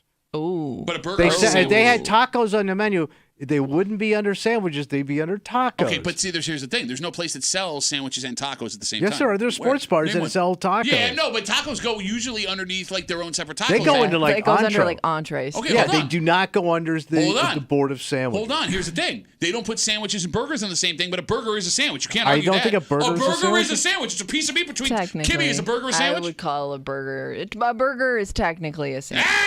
So if you came over to my house, Yeah. you want a sandwich? Yeah. And I go, what do you want? I would be thrown off if you brought out a burger. No, you but said, I could be mad I want a about it hamburger. Get the hell out of my house. And I'm firing up the grill for your hot sandwich. How do you define a sandwich then? Go. A sandwich is 2 slices of bread. Okay. With some kind of meat. Uh-huh. You mean like hamburger? A tomato and some kind of condiment. Okay, what that's about- a But it hamburger. has to have crust. That's a hamburger. It has to have a 4-pointed piece Well, then of what bread. about with a crust. hoagie? Oh, is that a what? sandwich? What about a sub? A sub, is that a sandwich? That's an Italian sandwich. Oh, I'm sorry. A what? An Italian A sandwich. what? Sandwich. Italian There ain't no square sandwich. subs, bitch. Put that on a Question. T-shirt. Sell it at the rock shop. Question. If a taco is a sandwich, then what is a burrito or a wrap? A Well, he's burrito- saying they're all sandwiches. Yes, in this court proceeding, the judge ruled, and I'll quote, that tacos and burritos are basically Mexican-style sandwiches. Because even on a menu, they'll say, under this thing, we have sandwiches and wraps. Yeah. They don't call them just sandwiches. They identify a wrap. But a separately burrito's not a wrap. It's the same thing. It's Oh, a is hot it? wrap. Now all of a sudden it's the same It's thing. a wrap. Now all of a sudden it's the same thing. A wrap is a sandwich. Oh, you got old man Wavy? Look, man. This is your generation. You've fused too many things together. Now you bat yourself into a sandwich corner. I'm going to assume now everything's a goddamn sandwich. I'm going to assume the Superior Court judge is closer to your age than my age. That's what I'm going to assume. And that man ruled that, or woman ruled that this is a sandwich. A taco is a sandwich. A burrito is a sandwich. Therefore, you wrong. All right, so anything. Get out of my country. Get anything you eat at lunch outside of a salad, or is that a loose sandwich? Is a sandwich. No, there are things that are not a sandwich. Pizza's not a sandwich. Why not? Well, 'cause it has crust. Yeah. It has everything you call a sandwich there. I think what you- about a calzone? I think you can make a calzone. You can make an argument is a sandwich. I think you can make that argument All right. because it's 2 pieces of dough. Well, it's kind of one piece of dough wrapped. But you it's- wrap things in the piece of dough and close it up. I mean, according to you, a pizza is a sandwich. No, no, Use your criteria. It's a giant pizza pocket. Pizza pocket is a sandwich. Look, here's the thing: if you were to take a full pizza and fold it in half and eat it that way, I think you could argue All then right. the pizza has become a sandwich. So if I go to KFC, can I order a bucket sandwich? No, what is that? It's a bucket No, sandwich. fried It's got the chicken is chicken in a not bucket. eating the bucket bucket. sandwich. Well, it's got like a crispy outside, No. which is No, the bread. you idiot. It got the hot chicken, and it's in a bucket. No, I want a you're an bucket idiot. sandwich. You want a bucket sandwich? I got a bucket sandwich for Where you. do I get that? Oh, you're not going to believe this. I just opened up a new restaurant down the hallway Yeah, where at? in the men's room. Yeah. What's it called? It's called Colonel Pat's Colonel Pat? Good Time Delicious Chicken Sandwich in your mouth. Close your eyes. Creamy sauce surprise. Sauce your face up good with my crotch sandwich. 252 WCMF 252-9263. It's official in America. Everything's open to interpretation. Again, this man, Martin Quintana, he's in Fort Wayne, Indiana. He tried to open up a restaurant in a strip mall, but was kept because it was zoned only for made-to-order or Subway-style sandwiches. And he sued, saying that tacos and burritos are sandwiches. It got to a Superior Court judge in Indiana on Monday, and that judge ruled that tacos and burritos are, and I quote, Mexican-style sandwiches. Let's talk to Juan. He's on CMF. Hello, Juan. Hey, what's up, guys? What's going on? Not much. This dude, he definitely pulled the wool over these people in Indiana. Okay, wait. You think people in Indiana don't know tacos, Juan? Because that's awfully rude of you to say. Nah, they probably don't. I mean, okay, so you guys have heard of a torta, right? Yeah, a turtle in Spanish. Turtle? No, a torta, dude. That's a Mexican sandwich. What is a torta?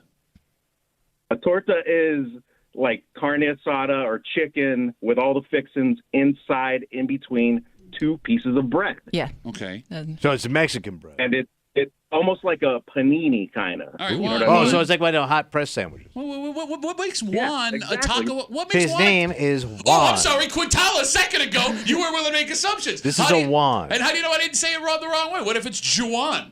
Like Juwan Fantastic. Howard, who played basketball at Or Michigan. do you want a sandwich?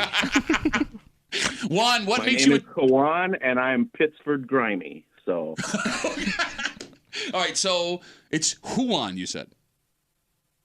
it's Juan. Yeah. Okay, I'm sorry, I don't know. Like, I don't think you I'm got- trying I to be mean- accepting everybody here. But you don't Juan. think, like, when I say sandwiches, you don't think Mexican food. You don't think Chinese food. You don't think any type of Asian food. Is there a Chinese sandwich? Juan, No. is there a Chinese sandwich? No, because they don't have any cheese, so they can't make you a Bon- sandwich. a- You can't have a grilled cheese Chinese a banh sandwich. mi. You ever had a banh mi? That's Well, no. a Chinese sandwich. No, but that's not really because like the bread isn't like cooked. It's like soft bread, bro. Yeah, but if you're going to call a taco a sandwich, banh mi is more of a sandwich than a taco. I disagree because you fold the taco in half. The taco, the tortilla one, that's cooked at least. Like the banh mi, that's just it's like the world's most delicious ass cheeks with something in the middle of it. Dude, I'm telling you, torta. Look up a torta. Okay. Just Google it. Yeah. That's a Mexican Well, it can't be sandwich. very popular This dude because I got never one- heard of it. This dude got one over on those guys. It Right, can't be well, that popular. They don't sell a Taco Bell. Well, thanks for the call, buddy. I appreciate it. I love how you, the whitest Pittsburgh man, I've never heard of it, so it can't be a Mexican food. All right, what's it called? A torta? A torta. It Torta. looks exactly like a sandwich. Okay, I got a cheesecake. No. Torta. That's a dessert Oh, torta. look, I've never seen this before. A torta? Yeah, it looks like a burger almost. Yeah. Why would they not be selling this in Mexican restaurants? I don't know, Do because it they looks sell this? delicious. Down in the old. Well, it just looks like a sandwich. Like, see, here's the thing. If I walked into a Mexican restaurant and someone's like, try the torta, I'm like, I can get that at like... Yeah, I don't want just a regular sandwich. Yeah, this looks I like... want something that's more Mexican. It looks like if DeBella's was doing something for Cinco de Mayo. That's what this looks like. Oh, all right. I want a Mexican sandwich or a taco or a burrito, as they are now officially... Yeah, give me one of them Mexican sandwiches. I mean, I guess that's the key, right? If you walk into a Mexican place and order a Mexican sandwich, what would they bring you? Oh, I got a question for you. Sure.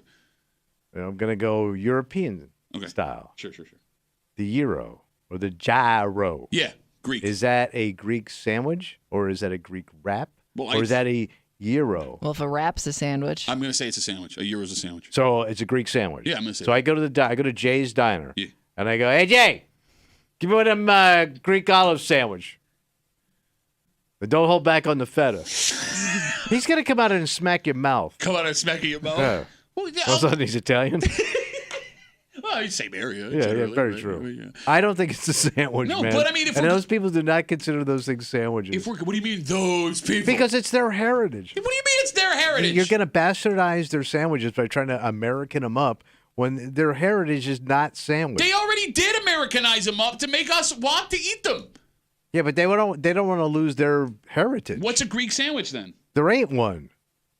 You can't get a sandwich in Greece. There ain't no sandwiches in Greece? No. You're going to put lamb on a sandwich? You're going to put grilled fish on a sandwich? You could put lamb on I'd eat a lamb sandwich. I bet you would. I would. I know, just saying. Yeah, they're saying gyro's the closest thing to a sandwich. Okay, yeah, that's closest to, but not on sandwich. Let's take a break. All right. Look, it's arguments like this that get people hurt because you get passionate, you start It's moving too much. around, right? I get heated. There's like a legit scandal going on in your town right now. Wow. And so we're higher ups. Oh yeah, no, the man who runs the town, the Damn. elected head official of Pittsford, the town of Pittsford, is in a legal battle with one of your most popular places to hang out. Oh, really? And it has nothing to do with like town policy or whether or not a taco is a So sandwich. something happened to him personally? You got it. And we're going to tell you what went down according to the court documents. We're going to tell you what he is doing about it and why he says this restaurant and their landlord, or excuse me, this brewery and their landlord is responsible. And we also have to talk about optics here because whether or not he did something wrong or the restaurant did something wrong, or the brewery, excuse me. Yeah. I don't know if I'm an elected official if I would out loud say this happened to me at this place. Okay. We'll get into it next here in the break room on 96.5 WCMF.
Pittsford Yeah. has itself a problem. What happened? A very popular establishment is about to go to battle with the town supervisor.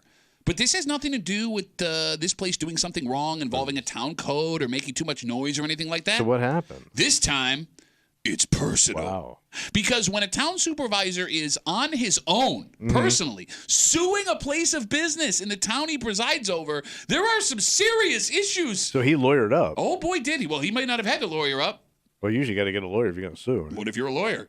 Oh. You're hanging Hey, out. Larry's a lawyer? You're hanging out in the break room. Rochester's Classic Rock 96.5. WCMF. You can hear our wonderful voices. Oh, sure. But how about looking at our beautiful faces? Oh, go watch us. That's right. Log on the Odyssey app, WCMF.com, YouTube or Twitch. On YouTube at The Break Room, WCMF. Same with Twitch. You can watch us live on the live stream. By the way, if you're driving in the car and you get to work and everyone else is ugly at your job, why not add 3 more ugly people? Kimmy's not ugly. That's terrible to say. I didn't say Kimmy was ugly. You said the 3 of us. Well, you said the 3 of us. Yeah. But I'll take whatever. I'll take it. I'll take ugly. it. Well, I'm ugly. I'm going to be part get, of it. it's I'm trying to guilty- defend your face. I know. You're welcome. Guilty by association. I can't get no credit for nothing. What are you saying? I work with a Thank pretty you. girl. She's so pretty. I didn't say she's pretty. Normally I call her ugly, but now. All of that brought to you by our good friends at Three Heads Brewing. Three Heads Brewing, the handsomest brewing guys in America. What a good-looking show. All right, so Tommy, what's the name of the town supervisor in Pittsford? Larry Petrowski. Okay, you've lived in Pittsford for how many years? And we ask you this question all the time, which is amazing. Like, we've never actually figured out the answer. No, he got voted. So I think it's Danny DiNicola now is the guy. We call him Danny Meatballs. What's funny, Kevin? Yeah. This guy has been the town supervisor longer than Tommy has lived in Pittsford, so he doesn't even have the excuse of being like, well, I don't know. The election Who changed. is he? William Smith. Wait, Willie Meatballs? He's suing? William Smith is the town Man, what a supervisor. base name, too. Bill Smith. Yeah. He's the town supervisor for Pittsford, What and he had happened? himself a rough night back on November 3rd of last year.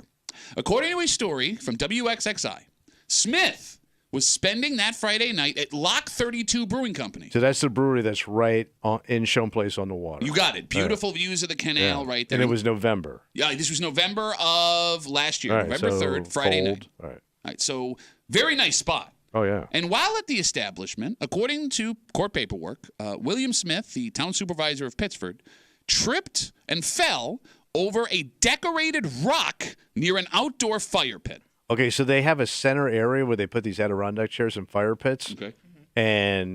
But I didn't know. So they own that? Okay. I thought it was part of the town. Apparently not, because the story said that the supervisor suffered a, and I quote, serious bodily injury. Although He tripped on the rock. after tripping on the rock, although we don't know what that injury is. But the injury, according to the supervisor, was enough where he claims he's been stuck with medical bills. And because of that, the town supervisor of Pittsford is suing Lock 32 Brewing Company and its landlord. Okay, so how do you do that? Like, so if you're the town supervisor and Lock 32 wanted to put this thing out there, because they built that after they already had the brewery. Okay. All right. So that means they would have to go to the town Yes, with a plan. I would think so. And they would have to map out that plan and how it was going to look. And they would give them a permit to build this thing, which I'm guessing this guy would have to sign off on. Probably. And then he tripped over the rock that he approved by the board. How does that work? Okay, all of these are good questions. You are Because you have to sign off on it, Well, and okay. he's the guy. Town approved rock. Right, that you said you could put there Hold on. that you stepped on. You're doing that thing that you always do because that's a good question. Because you Yeah, started we're by not saying, sure if "What that's how it goes." It or makes it sense. could have been." Well, And you then know how Pittsford No, is. but you finished with the absolute of. You approved. That's a court-approved rock. Bro, that you took can't out. rip ass in Shone Place without passing an EPA statement. Look, what you're saying makes sense, right? But I don't know the answer to Okay. that question. Now, meanwhile, attorneys for the brewery And he must have really effed himself up. well, we don't know. We have no idea. Attorneys for the brewery and the landlord say this is all on the town supervisor, and in long legal speak, they're basically saying he could have avoided the whole thing. It was his fault. He tripped over the rock. Doesn't it kind of feel like you're suing yourself in a way? And by the way, You're suing something that's in the place that you supervise. I would think that you do your best to not hurt those places because you want them there. I mean, this is I about don't as mom know. and pop as it get. These guys, these Yeah. are like young guys that opened this up Yeah. by themselves. And I it's mean, a tiny little place. it's very So, small. like- You're just serving beer. I don't know Yeah. how much money they're making at the joint with the high rent. It's so small you can barely move around without tripping over a rock. And people use that area all winter and summer because they have fire pits. Like, it's always going on. Mm-hmm. Kids running around. Sure. All right, man. This sounds. All right. The phone number is I don't want to say nothing. The phone number is 252-WCMF. Oh, now you don't want to say I don't want to say nothing. 252-WCMF, 252-9263. What the hell are we supposed to make of this story? Because you're suing a brewery you were hanging out in after you tripped over a rock. And a rock that, as far as we know, hasn't given enough people trouble where there's been a rash and of it's lawsuits. outside. Outside rock. Yeah. As opposed to inside rock. Right? Yeah. Okay, so there's a couple things you need to know before we continue this conversation. One, William Smith, the town supervisor who fell over the rock, is an attorney, and it's not being argued whether or not he fell over the rock. The argument is whose fault it is he fell over the rock. Okay. Two, both the town supervisor and Lock 32 started their runs in 2013. Smith was first elected that year. The brewery first opened this year. So they've grown together at the same time before being joined in this unfortunate rock incident. And three, What's that? what makes the story even more complicated, the business, as Kimmy brought up, that is being sued by the town supervisor is in the town he supervises. And the way that we understand it, even though the brewery is in the village of Pittsford, it still pays town taxes, which means the town supervisor would have jurisdiction over it. And it does, to Kimmy's point, seem a little strange that a man who runs a town would want to pursue this kind of action. Because one, you don't want to hurt a business in your town, especially one as popular as this place.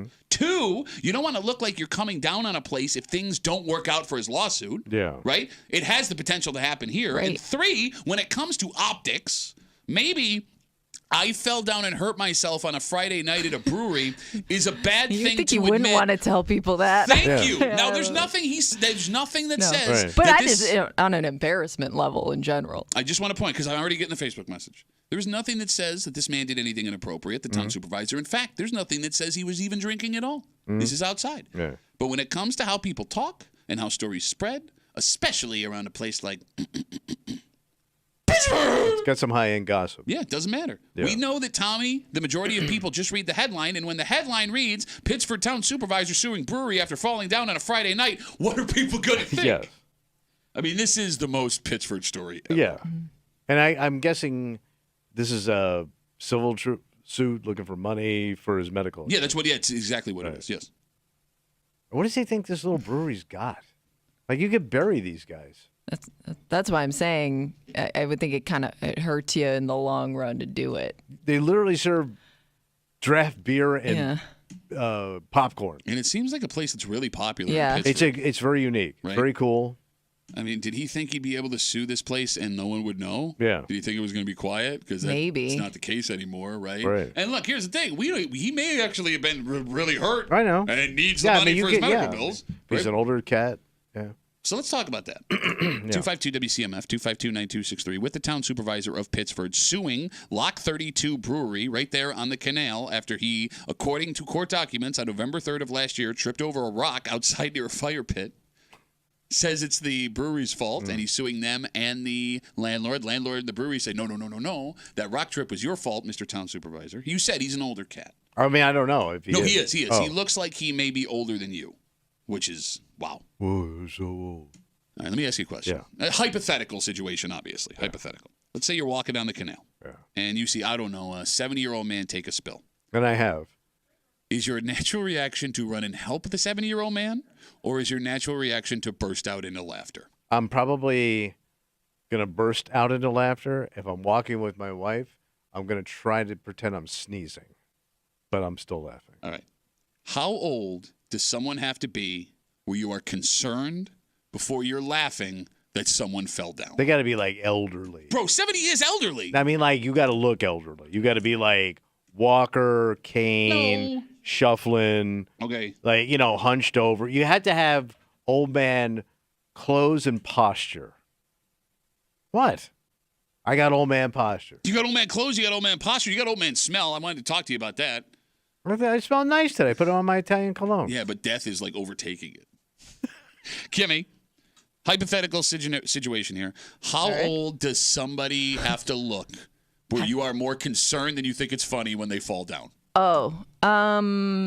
Give me an age. I mean, I'm guessing where it's more 70? Okay.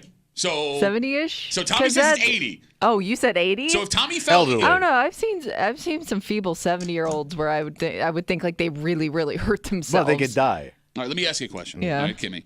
Let's say you don't know Tommy. Yeah. You're outside walking down the street. He's walking down our stone steps outside, and he catches his toe, and he goes ass over key toe. You can't even do it without laughing. Tommy goes down the steps. Yeah. Are you laughing out loud, or are you running to that man? Tommy. I would think Tommy's really hurt. Well, I'm splayed out. Yeah. My little shoes, my little okay, zip-up boots are laying here like the Wizard of Oz underneath that house. I would, if I found out you were okay. My purse is splayed out all over the place. I'd have to find out if you were okay or not before I started laughing. Because if I found out you were okay, that will live in my mind as one of the funniest things I've ever seen. What if I didn't move for a minute? Well, I'd be very concerned. I would think, do I have to call 911? There are too many things that have to happen now before I can laugh about it. Here's what would really suck too, not having to laugh at like someone like Tommy going downstairs. He would make an old man noise. What was he? He'd be like, "Gah!" Like he would sound like a dying bird. "Gah! Come on, help! Help! Grab my back! My back!" I got a bad back. I got the sciatic. 252 WCMF 252-9263. The town supervisor of Pittsford is suing Lock 32 Brewing and their landlord after he says he tripped over a rock. A decorative rock? No, I'm just thinking. I have one friend who fell down the stairs once, and I didn't even see it. I just heard it, and it's still in my mind today. It makes me laugh out loud when I think about it. There was something when someone something about falling down the stairs. Yeah, no, you're right. Falling down the stairs is hilarious. So I'm wondering too if it's one of these decorative message rocks that you see around Pittsburgh, because they do that. So they encourage the kids to paint these rocks to say like welcome or love or peace, and they put them around the canal and stuff. It'd be really bad if he's like tripped over like a peace rock that some kid made and put there, because that's a possibility. Okay, all right. Like, you live in a wealthy town when the rocks have messages and they're all positive. Well, it wasn't positive that night, buddy. How about you fall over that rock? You're laying there and you're looking right at it. It says love on it. Yeah. Like where you can't get up and you're just looking at love. 252 WCMF. Let's talk to Mark. Hey, Mark, how are you, buddy? Hey, just because that guy was stupid enough and clumsy enough, not aware enough, and fell over a rock, it's his fault. So for him suing and plus his public job, to me, just shows that our culture and society is just ridiculous. Well, hold on, Mark. No, hold on. We do try to be fair, as silly as we are here, right? We don't know, one, the extent of this guy's injuries. We can't be sure, two, that there wasn't some liability on the brewery there with the rock, right? Like, I mean, it's going to be decided in court. It is a little inappropriate to say that this guy is 100% at fault for what happened. I'm not a judge, Mark. I don't know. I'm a judge. It's a freaking rock. Look where you're going. You're a judge. This judge. Oh, you didn't tell us you were talking to Judge Mark. He's a judge of the rock. That's the way society's going, man. Yeah, you can't even walk around, can't even have rocks out anymore. Yeah, big rock. Right? Big I was at Wegmans about 10 years ago, and they were cleaning the floor, and I slipped and totally wiped out. And like 3 employees came running up. You okay? What's going on? I just picked myself up. I was like, I'm okay. I'm good. And I walked away. Were you hurt, though? No. Okay, so that's the difference. Well, I mean, that would be the difference. So if you broke your leg, you just crawl out of there? He broke a rib. Maybe he broke a leg. So if you slipped at Wegmans that day... Hey, Mark, hold on. Mark, hold on. Mark, go ahead. Mark, if you slipped that day and broke your leg, you'd be fine with that, right? You just go home? Well, obviously, I would go to the hospital, and I have Wegmans pay all the expenses. I'll sue! But that obviously. That might be... Well, the guy could have been hurt. I mean, I don't know what happened. It's just, it's the optics of the whole thing. I like Mark. This guy slips in water. He's like a real man. This guy trips over a rock. Wuss. I've broken 13 bones in my lifetime. All right. Congrats, Mark. Thanks for the call, buddy. Have Watch a good where rest you're of the going. day. All right, so here's the thing. Weird brag. No. Wait. The line of broken bones, if you want to call the show, is now 13. All right. Unless you can top 13, I don't want to hear from you. All right. Evil Knievel's on the line. Kimmy doesn't know who that is. You don't know who Evil Knievel is? He's such an idiot. I know. I'm so offended. What has society 86 become? Mets? Walk off homer? 252 WCMF. Look, all I'm saying with this story, I don't know if this guy's hurt. I we don't don't know know whose the fault it was. extent, It's just a very strange optic that a town supervisor would sue personally a very popular business like this. Because when it comes to politics, right? It's all about image, baby. And yeah, if you're going after, one, this business that I like, I'm not happy with you, and that could cost you votes. And two, again, we don't know if he was drinking. We don't know if anything happened that night when it comes to him. He could have been walking through the property. Right. But Town supervisor falls down at brewery and needs medical attention is not a headline I would want my name attached to. That's true. 252 WCMF, we were talking about the age, hypothetically, where you would be more concerned than immediately laugh when you saw somebody fell down. You said 80. Mm-hmm. Kimmy, you said 70. Yeah. But then admitted you would be concerned if you saw Tommy not knowing him. Yeah. Let's talk to Frank. Hey, Frank, how old are you again, buddy?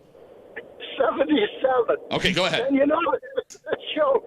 You got to learn how to fall, guys. I have 2 knee replacements, and I fall down maybe, I don't know, a couple times a year. Okay. But I stayed there. I just, what the hell are you going to do? You get old. That's what happens. You can't pivot.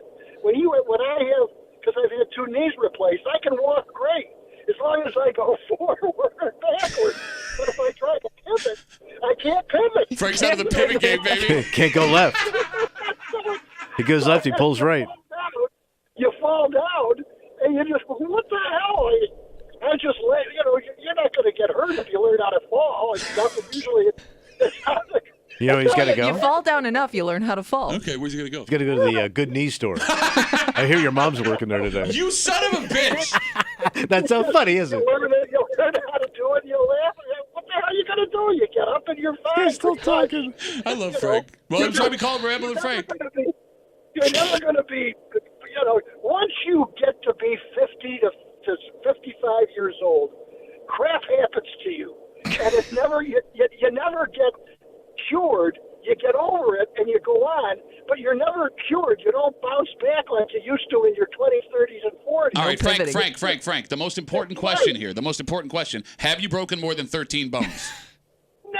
All right, I got to let you go, Frank. I'm sorry. I made a rule. I made a 13-bone rule. I got to let you go, bud. Thanks for the call. Have a good rest of the day. Again, I don't want to hear your voice unless you've broken more than 13 bones like Mark did. Yeah. Judge Mark of Rocks. This brewery in Pittsford is in such a bad spot. Because, first off, going to battle with an elected official that runs where your business resides is bad. Mm-hmm. Then, the fact that it's such a strange and high-profile situation, it's going to get in the news. It's going to be a famous rock. Mm-hmm. Yes. And, well, if there's no way that rock is Channel still 10's there. down there now talking to it. Well, they just got done with the picnic table. It's taxpayer-funded rock. They're just working all the summer angles. Dangerous Rocks this summer on Channel 10 tonight with Deanna Dewberry.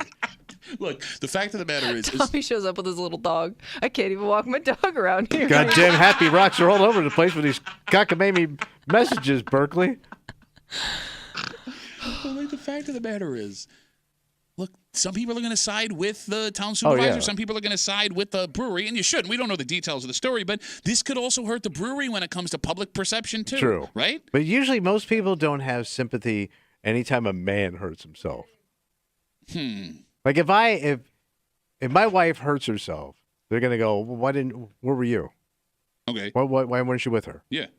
If I hurt myself, what are you gonna say? Idiot, didn't know where he's going. Oh, no, I was at Wegmans, man. I almost drowned in a puddle in aisle 5. And I said, I'm fine. I'll just swim home. All right, no, but here's the thing, man. Based on your age, I would be upset that your wife wasn't looking out for you. It's the you opposite. Would not. You lie, man. I like how saying. you become all like St. Patrick all of a sudden. Oh no, it's because you're old and feeble. I need you. I would think you need her at all times to help you. No, I don't. Remember when Casey Kasem was getting towards the end? That's how I see you now.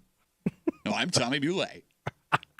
252 WCMF. All right, so Mark called up and said he does not understand why someone would do this. Walk it off, yeah. man. And then he proceeded to say if he broke his leg, if slipping at Wegmans, he would sue them for the medical bills. Thing. Let's talk to Josh. He's on CMF. Hey, Josh, how are you, buddy? Good. How are you? Good. What you got, man? I just wanted to brag that I beat Mark in the broken bones because I broke in 19. So. Okay, so Mark had 13. The line is now set at 19. Do I want to know how you broke 19 bones, Josh? A lot of basketball and football injuries, and then when I was in the Air Force. Okay, wait. They didn't give you a parachute?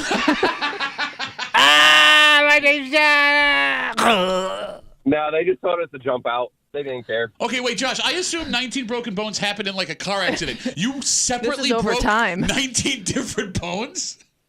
Yes. Josh, how old are you? 32. Drink a glass of milk, for God's sakes. You ain't kidding, man. I did. That's all I used to drink growing up. Okay. But you're not really good at stuff, bro. No. But thank you for your service.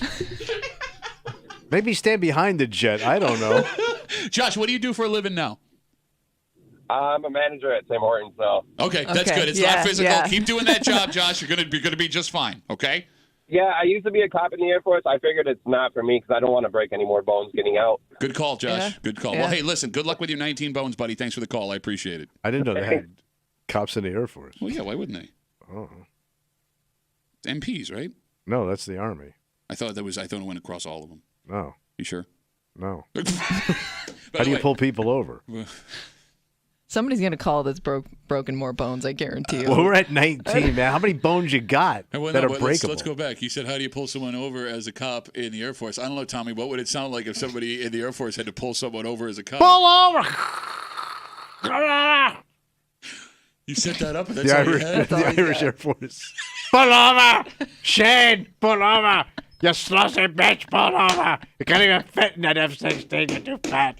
See, when you listen for the whole show, you get great callbacks. See, that's what you got to Like do. 90% of the audience is like, what the hell is he talking Why about? is Shane Lowry in that plane? And He's not again- even American.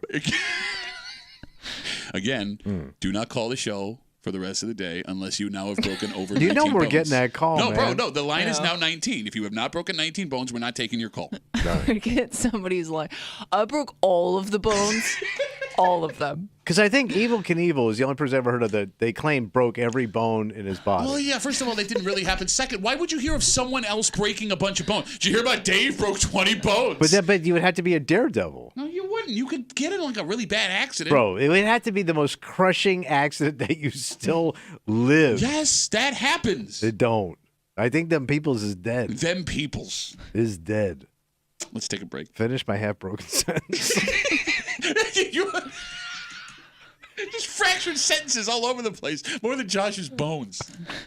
You know, as we talk about elected officials, right? There's town supervisor. Some people like to use that as a stepping stool, working their Well, way up. sure, yeah, you climb the ladder. Yeah, maybe you could even become president one day. Ooh. Or there are people that don't need to work their way up because their celebrity status gives them a leg up over anybody else running for president. You know, every year during the presidential election cycle, they run this poll. Which celebrity would you like to see as president of the United States? Yeah, there's always a few that pop up there. This year we have a new one Oh. because 4 years ago, there was a man who everyone thought should legitimately make a run for president. And it seems he's not as popular as he used to be. Oh, he's falling down. We'll tell you all about it next here in the break room on 96.5 WCMF.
You know, it used to be. What's when that? It came to running for president. It took years of working your way up through the political. But you had to be ranks. 35 to begin with.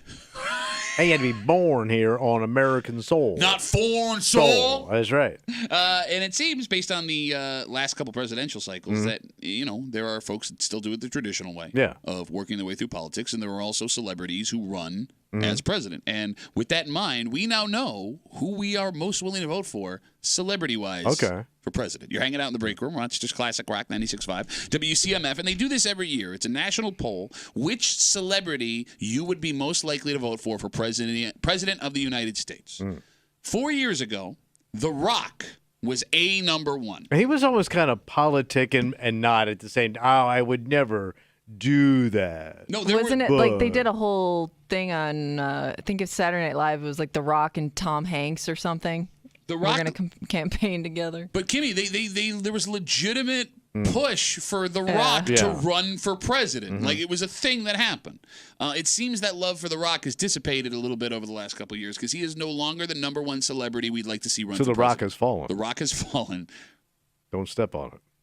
Can you guess who the number one American celebrity is you would like to see run for president? Well, Tom Hanks came to my mind. Okay. Because he's like that he's like the everyman. He's America's dad. Yeah, Tom he's Hanks like is Jimmy 3. Stewart. He's 3. He's 3. Tom Hanks It's is got 3. to be somebody that's popular, really popular Across right the now. board. No, it's not someone who's really popular right now. You're never going to get it. Is he old? He's older. Yes, he's old, but you're going to hear, he's not old, I'm old, he's not old. Nobody wants a Charlie in the box. Steve Martin. Nope. Oh, I forgot about Steve Martin. You get a banjo with that one. You want me to tell you? Yeah. Yeah. The number one celebrity Americans want to see run for president is Denzel Washington. Oh. Okay. Denzel Washington. That's followed by The Rock, Tom Hanks, rounding out the top 3. No women. No, in fact, No celebrity women. The first woman that shows up on the list Got is to be Oprah. Oprah, yes, but Oprah's queen. She comes in behind George Clooney. Oh, that's not good. Well, Yeah, I would have thought Oprah at least top 5. Yeah. Right, so here's why I would think, put Oprah and Tom Hanks 1 and 2. Now, here's why I think Denzel Washington, The Rock, and Tom Hanks go top 3. Oprah, we kind of know where she sits politically. She's talked about things politically. Yeah. So that splits people down the middle. Denzel Washington, I think, is number 1 because not a single person listening to this show or in this room has any idea where Denzel Washington stands politically. I would assume he's a Democrat and he's on the left. Based on what? He's a wealthy guy. Okay. He's a Hollywood guy. Okay. He's a black man. You've never heard him say anything politically? No, but I'm just basing it in you're asking me if I just look at that guy, I would say he's on the left. And here's what you're doing. When you do it with Denzel Washington, you do it with The Rock, and you do it with Tom Hanks. Because these 3 men never talk about politics. Tom Hanks is the hardest. Because I really don't know anything about him because he's made movies about everything. No, you're right. You're right. And by the way, the movies they make doesn't mean anything. Remember when people were shocked that De Niro was so anti-Donald Trump because of the characters he played in movies, forgetting that he was a Tribeca living, artist his entire life? Yeah. But like the reason why Denzel Washington and The Rock and Tom Hanks work so well is because they don't talk politics and you look at them and you put your own politics on that person because of the roles that they've played in the past. Right. Denzel Washington has played every kind of role as well, and you can pick and choose. He was a drunk pilot. Right? That was a great movie. It was. What was that called? Drinky Dranky Flyy?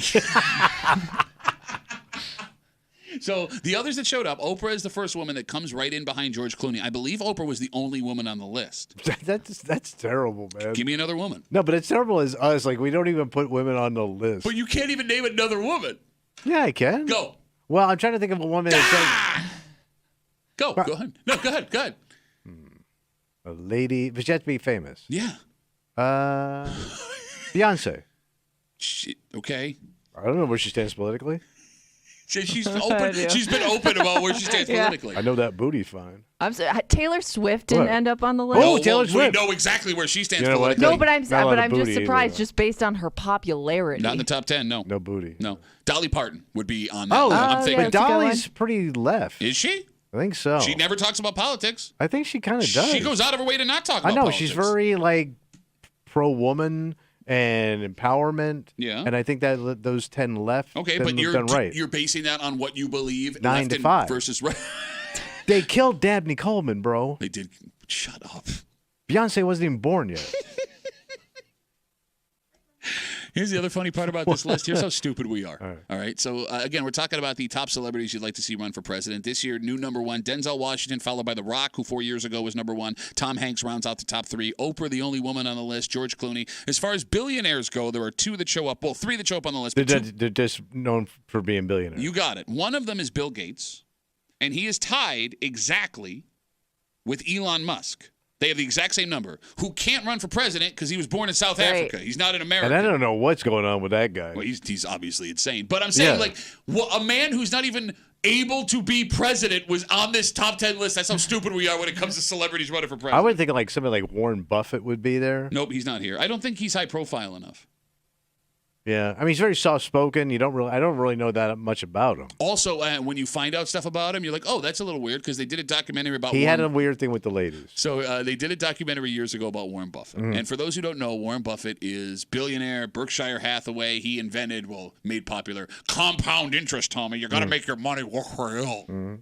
And he's from this small town in Nebraska. He's from Omaha. Omaha, Nebraska. And he goes to the same McDonald's every day in an older Cadillac, but that he drives himself and gets his breakfast. And he orders the same thing every day. And they paint him as this regular guy. And he's a regular guy until you get to the last 10 minutes of the movie and you find out that he's been living in a thruple his entire life. Right. Yeah. Which is 2 wives and him. He's got his legal wife and then like his girlfriend. Right. And they're just like, yeah, this is normal. And at the end you're like, no, it's not though. That's so Omaha, man. To have a thruple, a Midwestern thruple. It's like, hey, before you showed me the 2 Egg McMuffins and the regular car and the house in Omaha, he's adorable. Could we have brought up the thruple 30 minutes ago? Because like I was all like, this guy's total. Wait a minute. You know, wait a minute. Behind closed doors, bro. You No, but he talked about it. Like, yeah, this is the thing. That's a 45-minute ago conversation. Yeah. 252 WCMF. All right, so Oprah, the only one on the list. You brought up Beyonce. I would Taylor vote. Swift. I would vote for Queen Bey. Yeah. Based on what? She's good. Okay. What? We brought up Dolly Parton. Surprising she's not on the list. Steve's on CMF. Hey, Steve. How are you, buddy? What's up, guys? What up? What up? I got a woman for you. Okay. Get ready. Julia Roberts. Okay. I don't. Interesting. I haven't thought about Julia Roberts in a while. Yeah. You know what I mean? Julia Roberts, and I hope she brings her Aaron Brockovich character to the White House. Yeah. Hey, Steve. Sassy mouth. Steve, how many bones have you broken? I've actually broken none. None? All right. Well, I can't talk to you because 19 is the line, and we said we wouldn't talk to anybody else for the rest of the show. Pat. Goodbye, then. Bye, Steve. We come back, we wrap it up, we tell you what we're doing tomorrow next here in the break room on CMF.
That's going to be Rabbaroo. Adio, I'm there, Rabbaroo. For a Wednesday break room CMF, that makes tomorrow a Thursday. You know what that means? Oh, it's bitchy bitch time. Bitchy bitch time. Mm-hmm.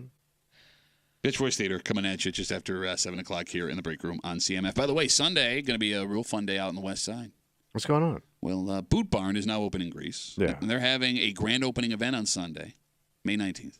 And not only are you going to get $20, save $20 on select Western and work boots, not only are you going to save up to 20% on select clothing items, not only does Boot Barn offer the broadest selection of leatherwork cowboy boots, durable and comfortable jeans, and clothing workwear in Western fashion. So it's everything I need about boots is going to be at Boot Barn. Well, and Western wear and workwear. All of it. All of that right there. And. Well, that would be enough, Pat. No.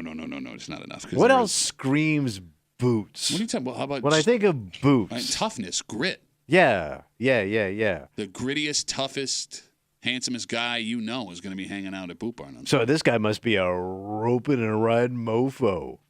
Depends on who you got. Guy that doesn't mow his lawn or pick up toys. Yeah, because I'm too busy roping and riding, bud. Yeah. And there's a joke I'd like to do, but I can't do it right now. Can't. I'll be hanging out at Boot Barn on Sunday from noon to 2 in Greece. They're open right now off of West Ridge Road in the Compton Square Shopping Center. Come hang out. Grand opening event. Boot Barn. I'm sorry. Boot Barn. You can come even if you haven't broken any bones. Yeah. There's no bone limit, but I mean it's Boot Barn, so if you're buying workwear stuff, you probably got some broken bones. You got some scars. So come see me, Boot Barn. Boot Barn. Nope, hold on. I got to start with another word. Yeah. Sunday in Greece off of West Ridge Road, 12 to 2. Boot Barn. I don't even know what you're talking about. I'm doing the tough guy grit voice. Right. Boot Barn. So it's too wet on this part of my throat. Man, we're just leaving a lot on the table today, man. We're going to have to do an extra show just to pick that stuff up. Okay.